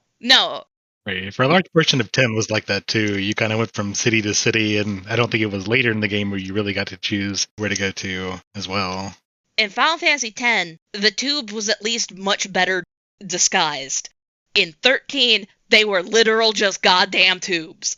I'm an apologist for 13. I played it. I thought it was fine. 2's dog shit. 3's weird. But you know, it's a game. Like, it's a game I finished. I finished all 3 of those games. 13-2 is just dog shit. I'm so mad.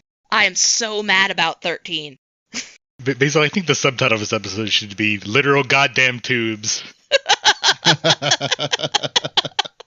What the internet is, literal goddamn tubes. Even the tubes don't really get me. It really is the play.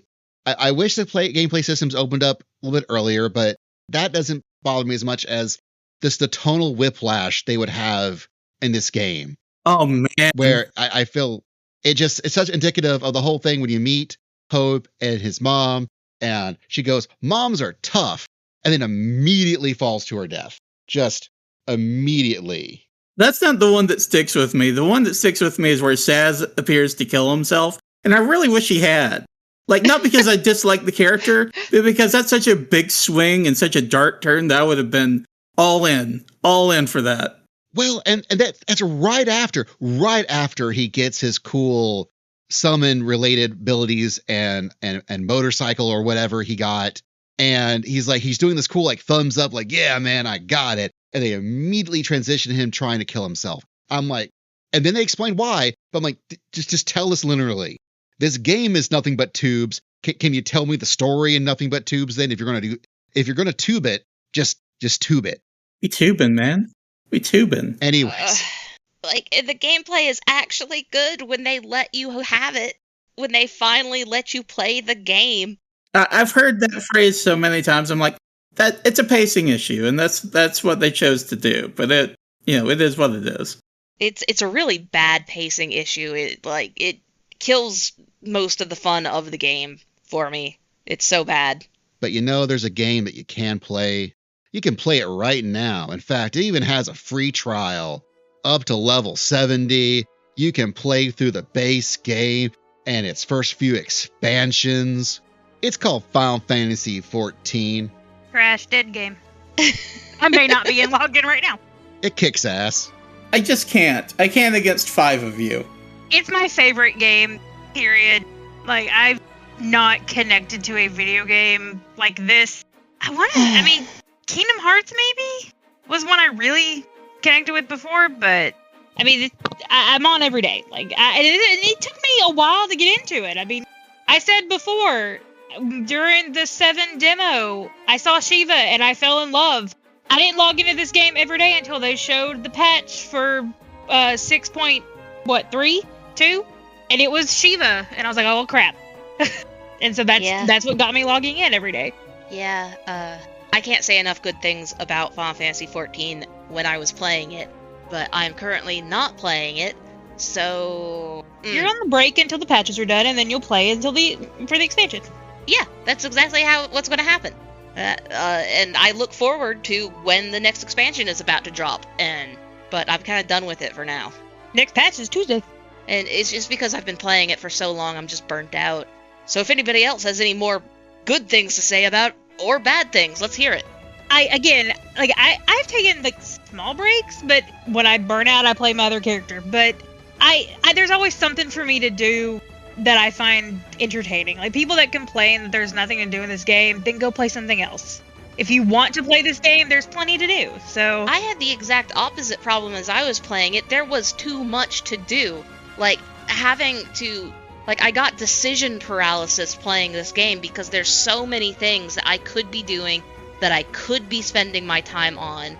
And I completely understand that. Like, yeah, you just have to pick and choose.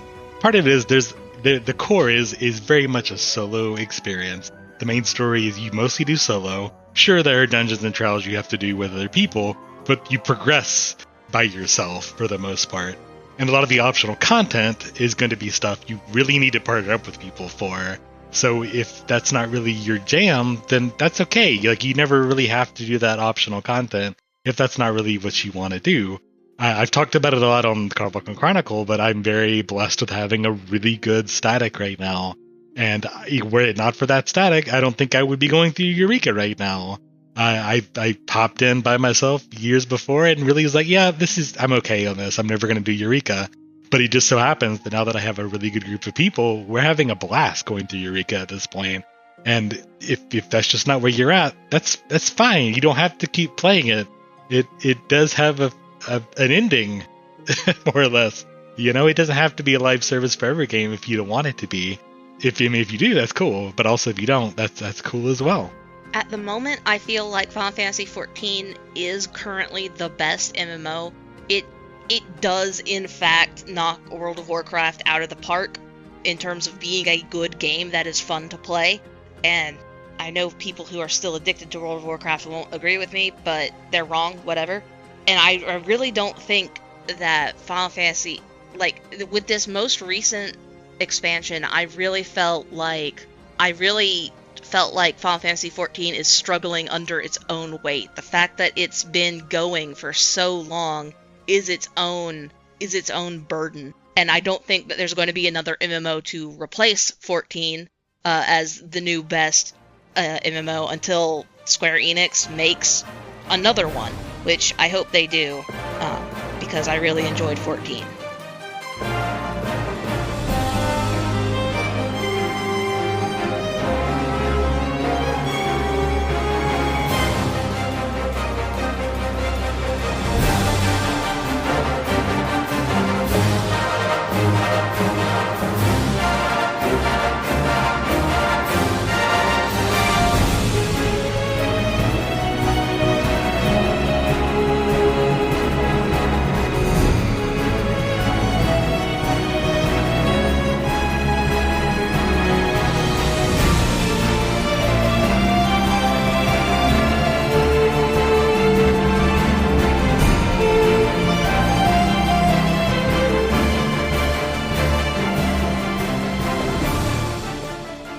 So Final Fantasy XIV is an MMORPG, much like Final Fantasy XI, just so we can lay the base ground of what we're talking about here.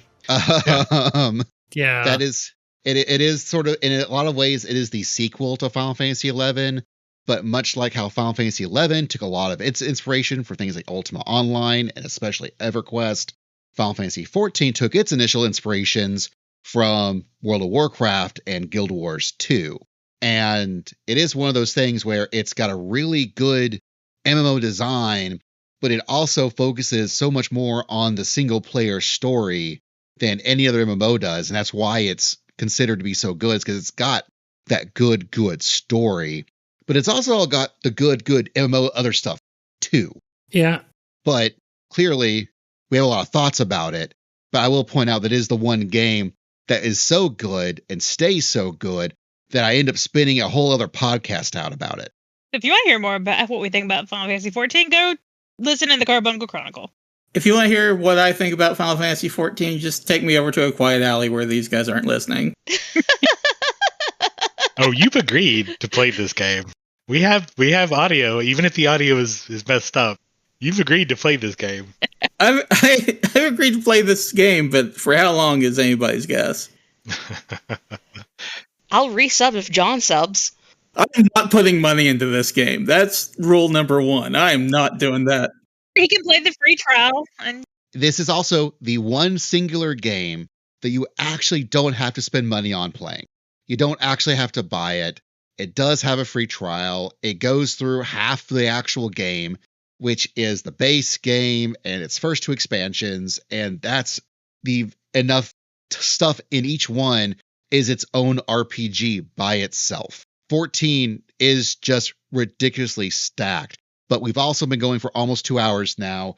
We still have 2 more games, and then we got to actually put these stuff together. So, Final Fantasy XV, we got cute boys in cars. Oh, I hate that car so much. And Umi hates cars. I just hate cars. I hate cars. Like, this is the one Final Fantasy I have never played, and I will never play it because of that goddamn car. I just hate the car so much. It makes me so mad. Maybe. I mean, I get it. I'm not a big high tech in my fantasy thing, and I have no interest in this. It's just the car. Like, just the car. Like, you want to be in a high-tech fantasy world? That's cool. I'm down with that. I like steampunk, just like everybody else. But oh my god, the car. I just hate the car so much. I played it. I didn't finish it. But, it's got a soft spot because we used that version of Stand By Me as our first dance for our wedding. I mean, yeah, that song's good, but that game, like, I can't muster any interest in it at all. Like, you couldn't put one female character in the party. Couldn't do one. Had to have a boys club. Could not care any less about this game. I'm aware of what happened. I'm aware of what its actual failing is. But I still cannot care because I hate that car so much. I might hate that car more than I hate Final Fantasy XIII. Like, I'm just kind of mad about 13, but I hate that car. Is it something about that specific car, or is it just the idea of cars? No, it's all cars. I hate Fantasy? cars. I just don't like cars. I don't like driving. I end up feeling like I'm isolated in my house a lot of the time because I don't drive. So when Final Fantasy came, like what has been my escapism since childhood, came out and said, for our fantasy games, you're going to be driving a car, I just screamed and I just threw a brick at the wall. Like, it was awful. I think I might like 15 more than anyone else on this call. And it's still one of my least favorite Final Fantasies. Not helping the. But what it does good is it emulates the experience of going on a road trip better than a whole lot of games. Now, I would also argue that there are now games that do a better job of it now. But at Why the would time, you want to emulate that, though? I really enjoy road trips. Oh. But that's me. I really enjoy a good road trip. I think that's also my difference between a lot of other people I know, is that I love a good road trip. And this game did a really good job of the experience of being a good road trip. Now, it has other issues. The storyline is very spotty. I mean, literally very spotty, where if you play like the complete edition now, there was whole chunks of the game they didn't bother to explain. They just moved on past it in the initial playthrough. The game just wasn't done. And even now, I don't think it's really the form it should have been. It is a very broken game in that respect. It had a very broken production cycle. It had a very broken development. It and 13 both had real issues getting themselves made. This 15, Final Fantasy 15, is the child of divorce, is what it is. I didn't see that. The whole game is a child of divorce. It's so sad. Speaking of divorce and sad things happening, but it's still a very good video game, it's Final Fantasy XVI. Hell yeah! Yay! I love 16. I can finally talk about it. I like Final Fantasy 16. All gas, no brakes. That's right. You want brakes? No. I was slightly more mixed on it. Like, I think, like, the gameplay is great, except for the parts where you're watching a movie. That's kind of frustrating. I'm fine with that. I really like the human drama, and the world building is great. When it gets to like the sci-fi and fantasy that's happening behind the scenes, I kind of felt like that fell a little flat for me. But otherwise, I'm glad I played it. I felt like it was, in fact, the best Final Fantasy that they have made in a long time. I also felt like RPGs have clearly gone down 2 different paths. There is one path where you are super immersed, and it is, every little thing that you do is a decision that has consequences later, and it's these super non-linear stories, whereas this one was more like a movie, but it was really fun. It was a really nice movie. It was a good movie, and I enjoyed it. This game got me to do all the side quests, which games seldom can get me to do. I'm very much a get from A to B, get to the end of the game as fast as possible kind of person. And this game actually got me to do all the side quests because they either gave you an interesting story, like a useful item or ability or something like that. And in one, they straight up kill a child, and you feel great about that child getting killed. Yeah. Yeah, never have I ever wanted to kill a child up until that cut. Yeah. Or that side quest. Oh my gosh. This is the first game that made me go, is killing the child the correct choice in this situation? And the answer is yes. When is child murder ever okay? Final Fantasy XVI found that line. People talk about how 16 is such a movie, and I feel that's really underselling how fun the actual gameplay really is. I will say I think it's the least RPG of any of the Final Fantasies. It's much more of a pure action game that just happens to have some RPG stuff bolted on. But it's really good action. They got one of the Devil May Cry guys to inject Devil May Cry into Final Fantasy, and it worked. It worked real good. And, they also listed Marvel vs. Capcom 2 as one of the influences to the game. So, yeah, the combat system is real good. I really enjoyed it. I thought I was pretty good at it.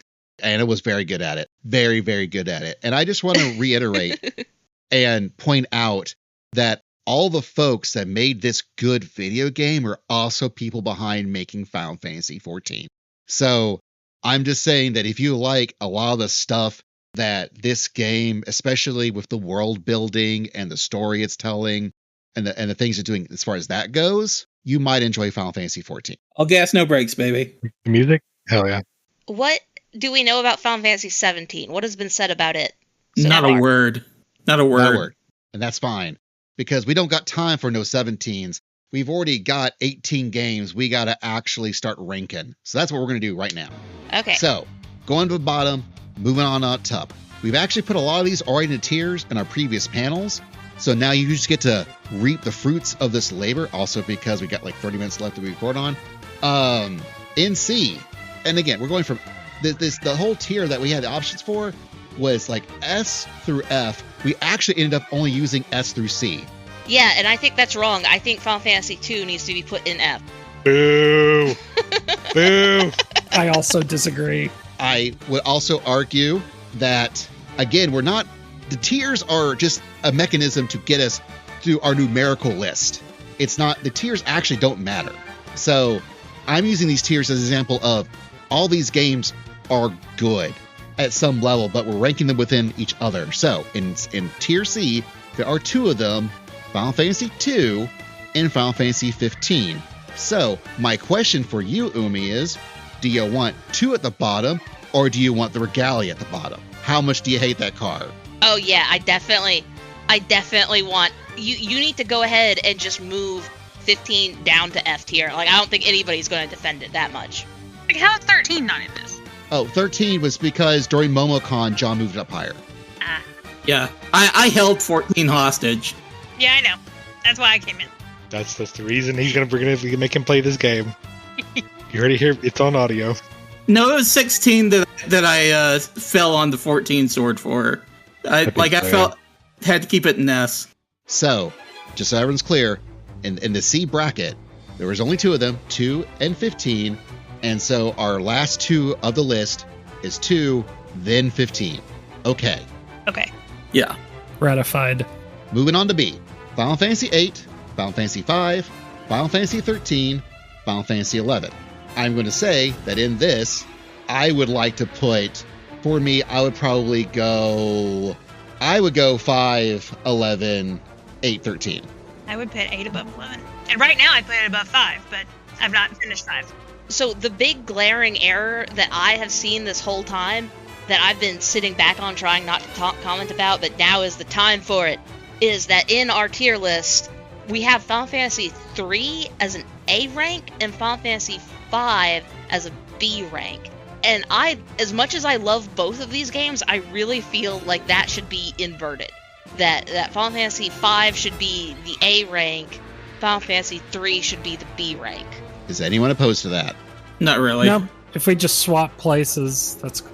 The one thing I want to add in defense of Final Fantasy III is simply Eternal Wind. It's a really good track. But too many jobs. Now, on the rest of the B tier list, I do want to say this: Final Fantasy XIII should be down in C tier, and Final Fantasy II should be down in D tier. Don't worry about the tiers. Yeah, we already did 2 panels on the tiers. The tiers are where the tiers are. I say swap 3 and 13 because I finished 13. I finished 3 and couldn't get past the tutorial of 13. Well, 13 needs to be moved down a tier. 13 needs to be down in C. 13's not going down into C. I already. No, John likes it, so. We're just doing order, so This is just order. So what we're saying is that 13 is still, as far as the worst games on the bottom of the list, going down to top, Final Fantasy 13 is still the third. So it is functionally the same as it being in C or B. The tiers are irrelevant. Then why are we even doing a tier list? We already did the tier list. It's an organizational method. I would put 11 at the back of B tier because, like, you can hardly play it. You can totally play it. That's not correct. You can totally play That it. is not correct. That is factually incorrect. Wrong. I literally played it 6 months ago. I mean, good for you, but yeah, I'm not doing that.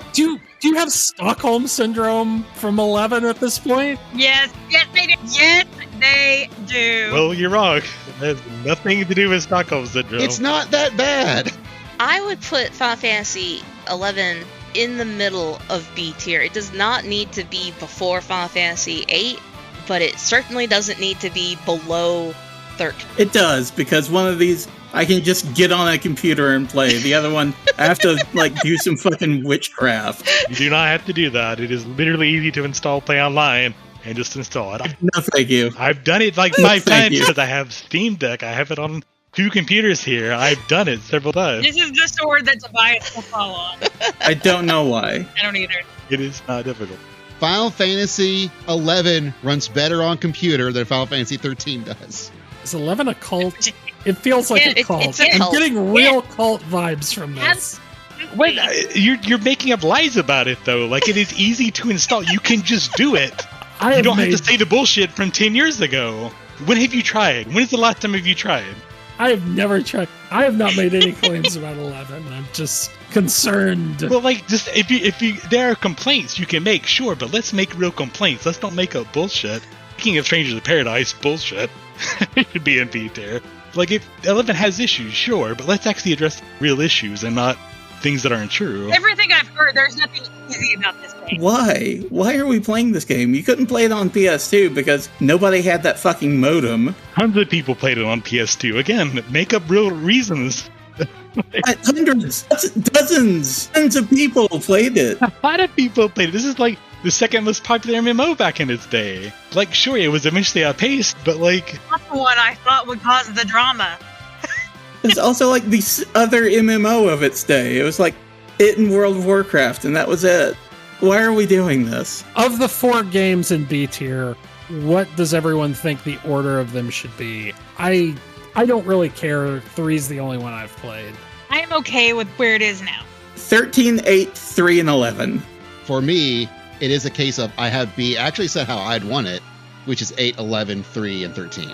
And I really feel that the big pain point right now, this might be the biggest pain point in this entire tier ranking, honestly, Yeah, I think so. is where 11 and 13 go in this particular bracket. I mean, I'm fine with it being... Is 13 good actually, or is 11 good actually? I mean, it's not going to escape B tier. That's perfectly fine. If it goes late, sure.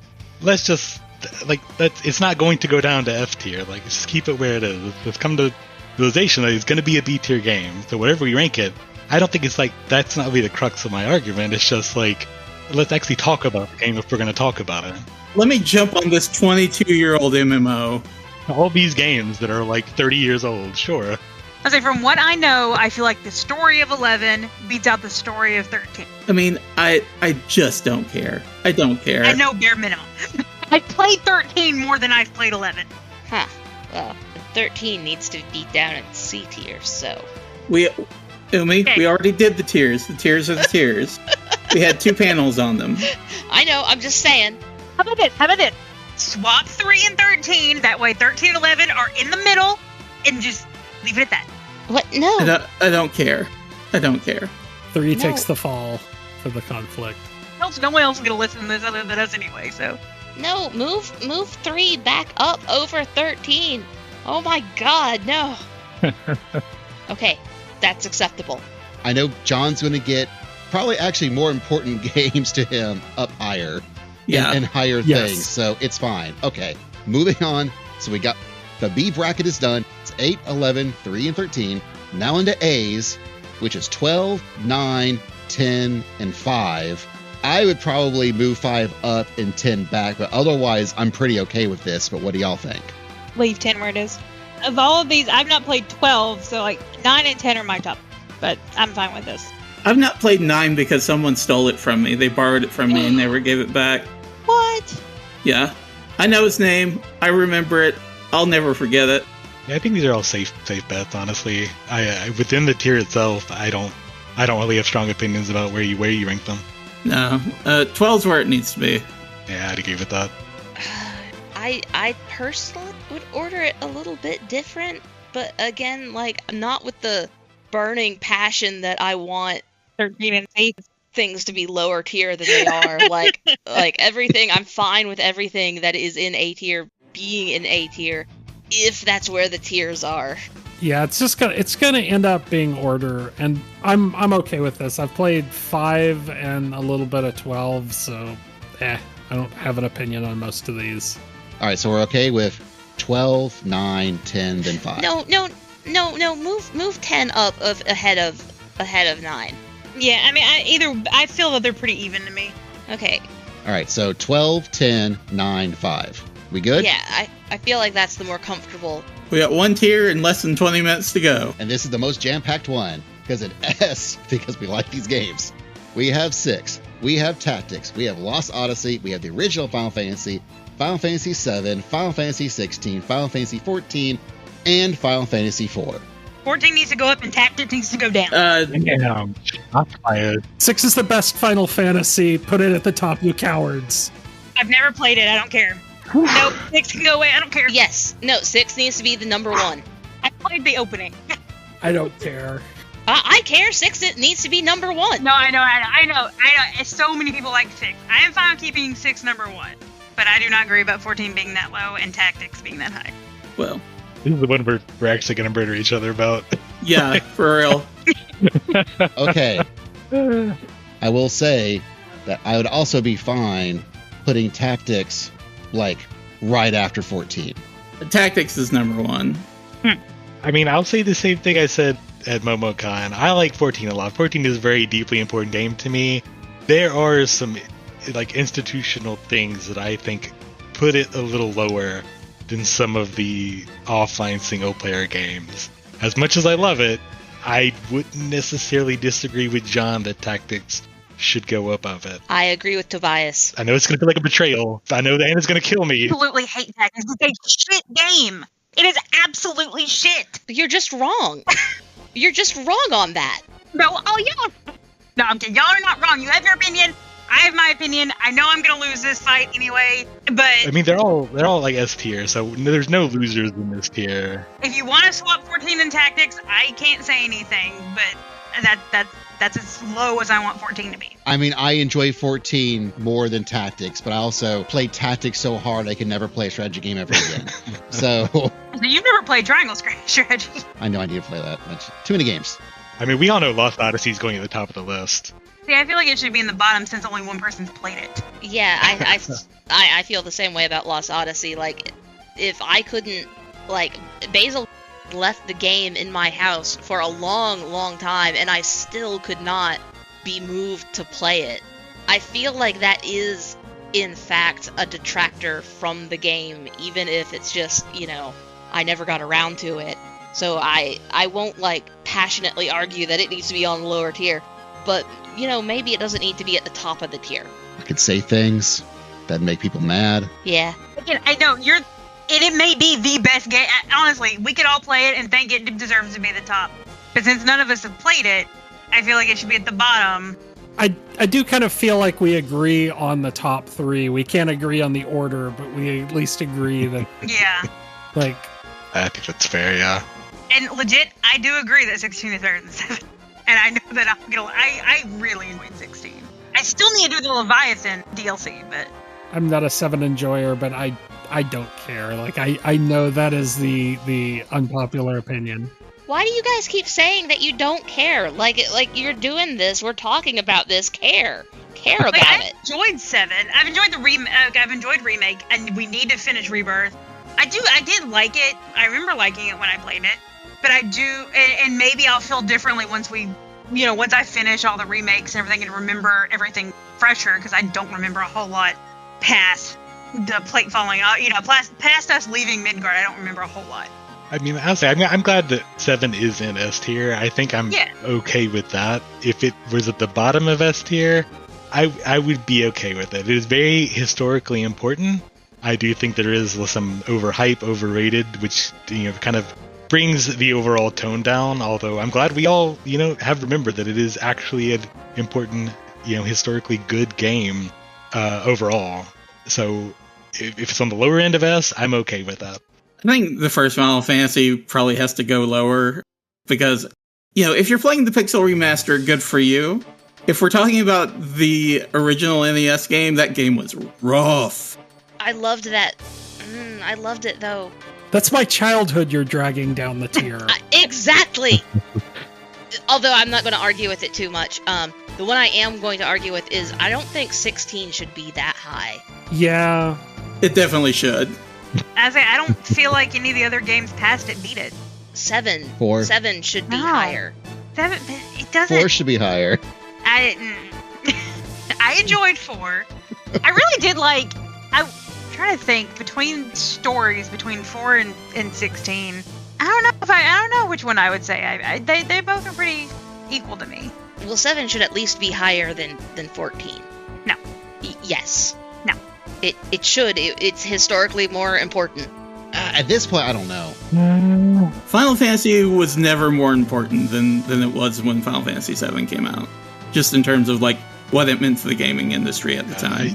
I also think we need to remember that this is less of an objective list, and also, this is the OSMcast sort of tier ranking, so there is going to be some difference between this and whatever other metric you use. We never agreed on a consistent methodology. Also, OSMcast true. is gonna have 14 bias, and you just have to accept that. I mean, I would also say that if we want cultural cachet, the 2 most important games in this whole thing is in fact Final Fantasy VII and Final Fantasy XIV. They are the 2 most important ones. They're the only, Final Fantasy VII, when it came out, it was on Pepsi bottles. You could buy at the time Final Fantasy XIV on Mrs. Fields. You could go out to Arby's and get yourself a Final Fantasy XIV commemorative cup. Hardee's. Commemorative cup. Except not in Huntsville, you had to go to Florence to get that. Well, yeah, so move it up. Move it up 1. I will say I will be okay with it going above 16 because of historical significance. Haha! But I like 16 better. Okay, so right now what we've got is 6, 14, Tactics, 7, 16, 4, 1, Lost Odyssey. 7 should really be above Tactics. I mean, that I'll agree with. It definitely, no. John, I love Tactics too. I know what you're talking about. I love it too. These are the best of the good. But 7 should really, being honest with ourselves, deep in our hearts, 7 should be above Tactics. It's not a better game than Tactics. But Well, again, with the cultural cachet is one aspect, sure, but this is still the OSMcast list, and I do feel like while we all acknowledge 7's goodness, we're not all in love with it at a large level in the same way that we are in love with these top 3 games. 6, I think we're all creaky old millennials by this point. We all know what 6 is. 14, most of us like it for reasons. Tactics is, again, extremely good game with extremely good story, and John is literally about to kill somebody over tactics. So as far as the OSMcast ranking is concerned, I feel like this really works. We have our top 3. I'm surprised Basil hasn't pushed for 4 or more, but I think he knows in his heart of heart that it's not a good game. That's my hot take. Oh, no. Defiance just throwing down some fighting words. Oh, okay. All right. He's Now, not wanting to fight me, I feel like, right now. like, I am... Look, Got him. I fully understand that I love 4 more deep in my heart and soul than any of y'all, and the fact that it gets to live in S tier is in fact good enough for me where it is. I can, because this is a group project, I am okay with its current position. It helps, honey. I like it better than 6. Well, you haven't finished playing 6. I haven't started 6. Like 6 is something really, really special. I 4 is my most nostalgic pick, but I think 6 is the best pick. I almost want to say, like, I have been a proponent of 6. We don't have to put that at number 1, but then I feel like No, we have to put that at number 1. it's keeping the peace between 14 and tactics there. That's what it's doing. Somehow Kefka is keeping the peace. I think I never would have imagined. Well, if we put 14 or tactics up there, there's going to be a fight. There is. So it's taking that spot. It's keeping the peace. This is diplomacy.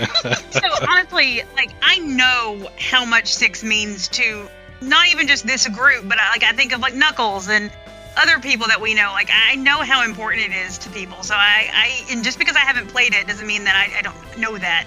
So like, I'm perfectly fine with leaving it there. I was kind of thinking about the music and how I rate the music tracks between each one.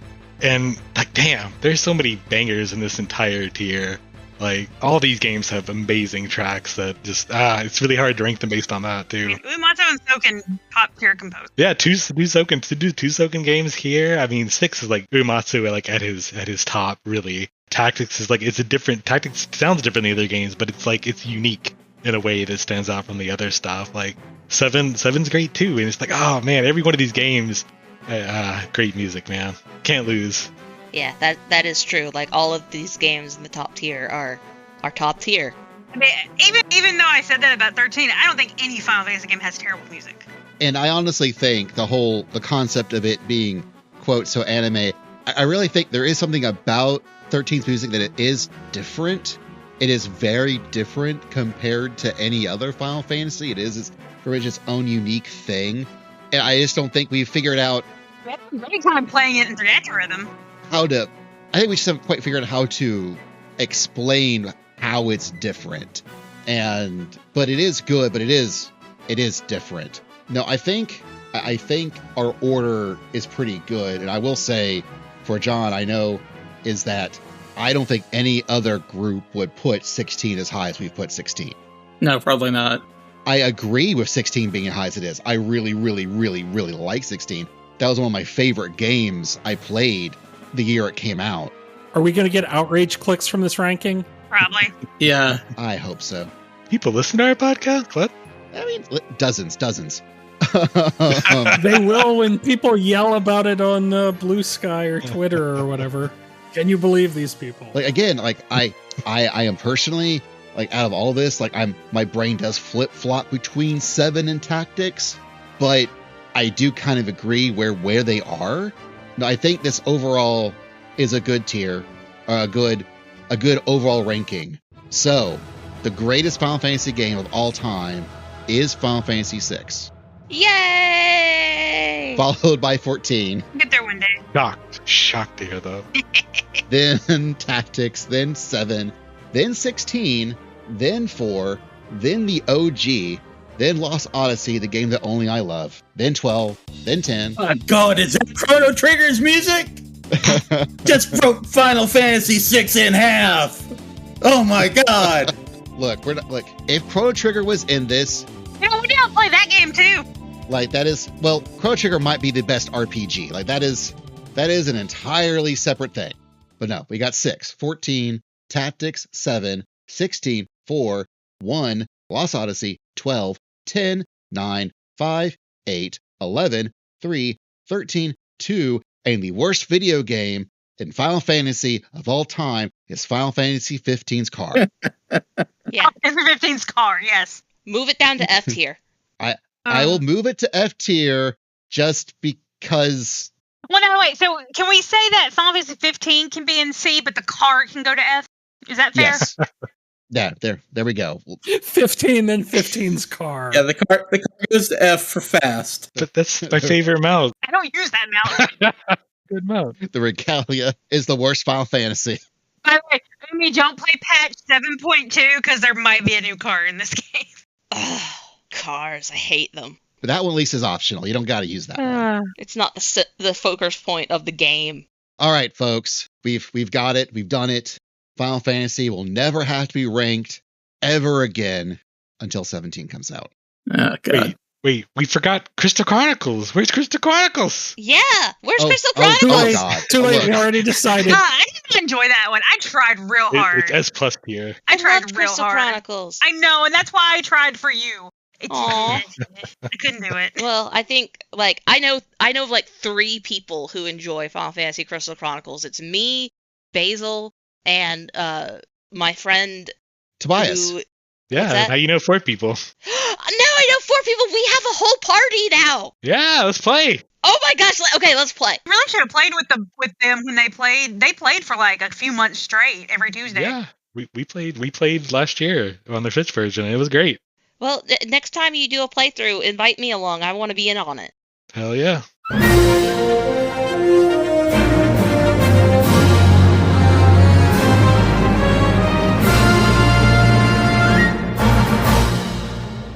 And there you have it.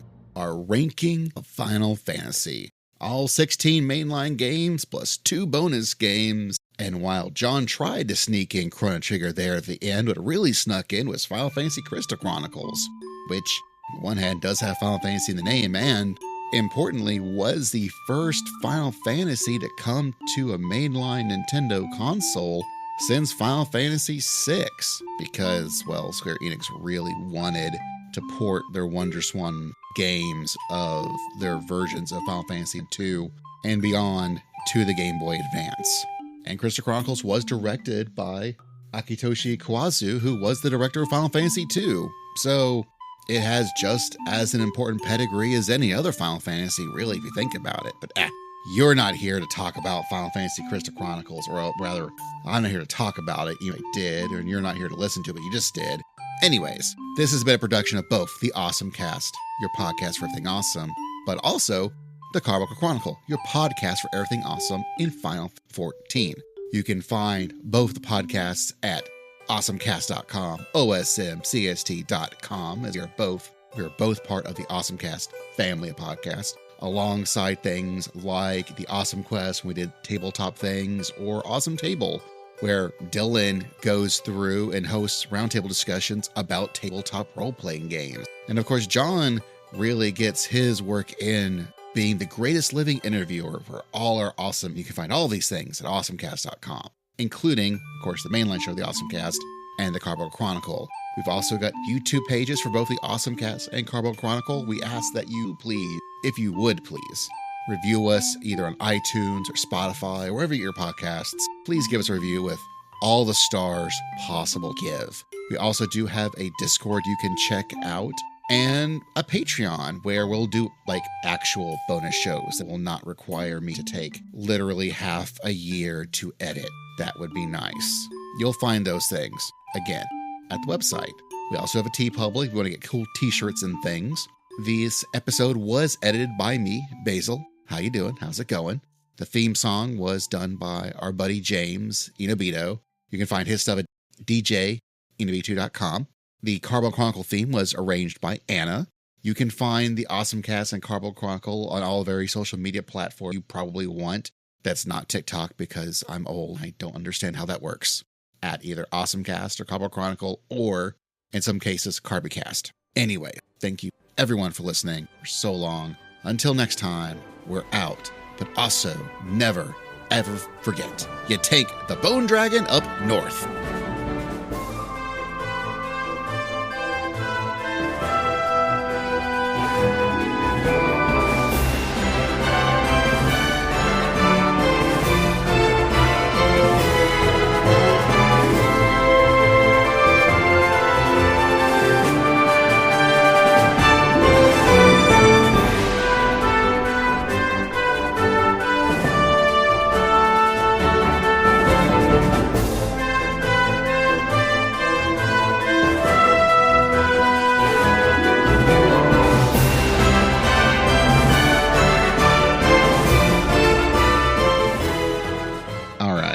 So we're all here.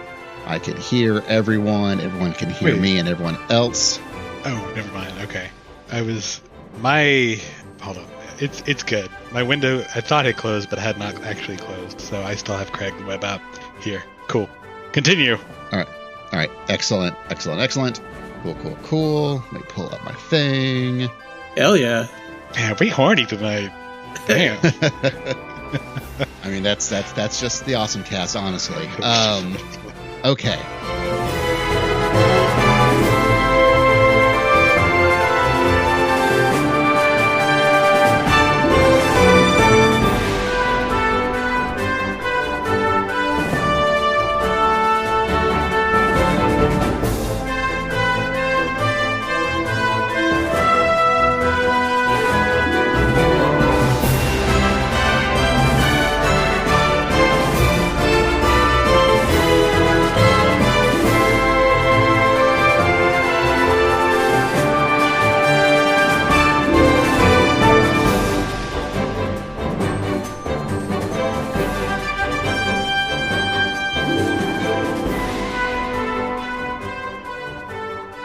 Music goes here.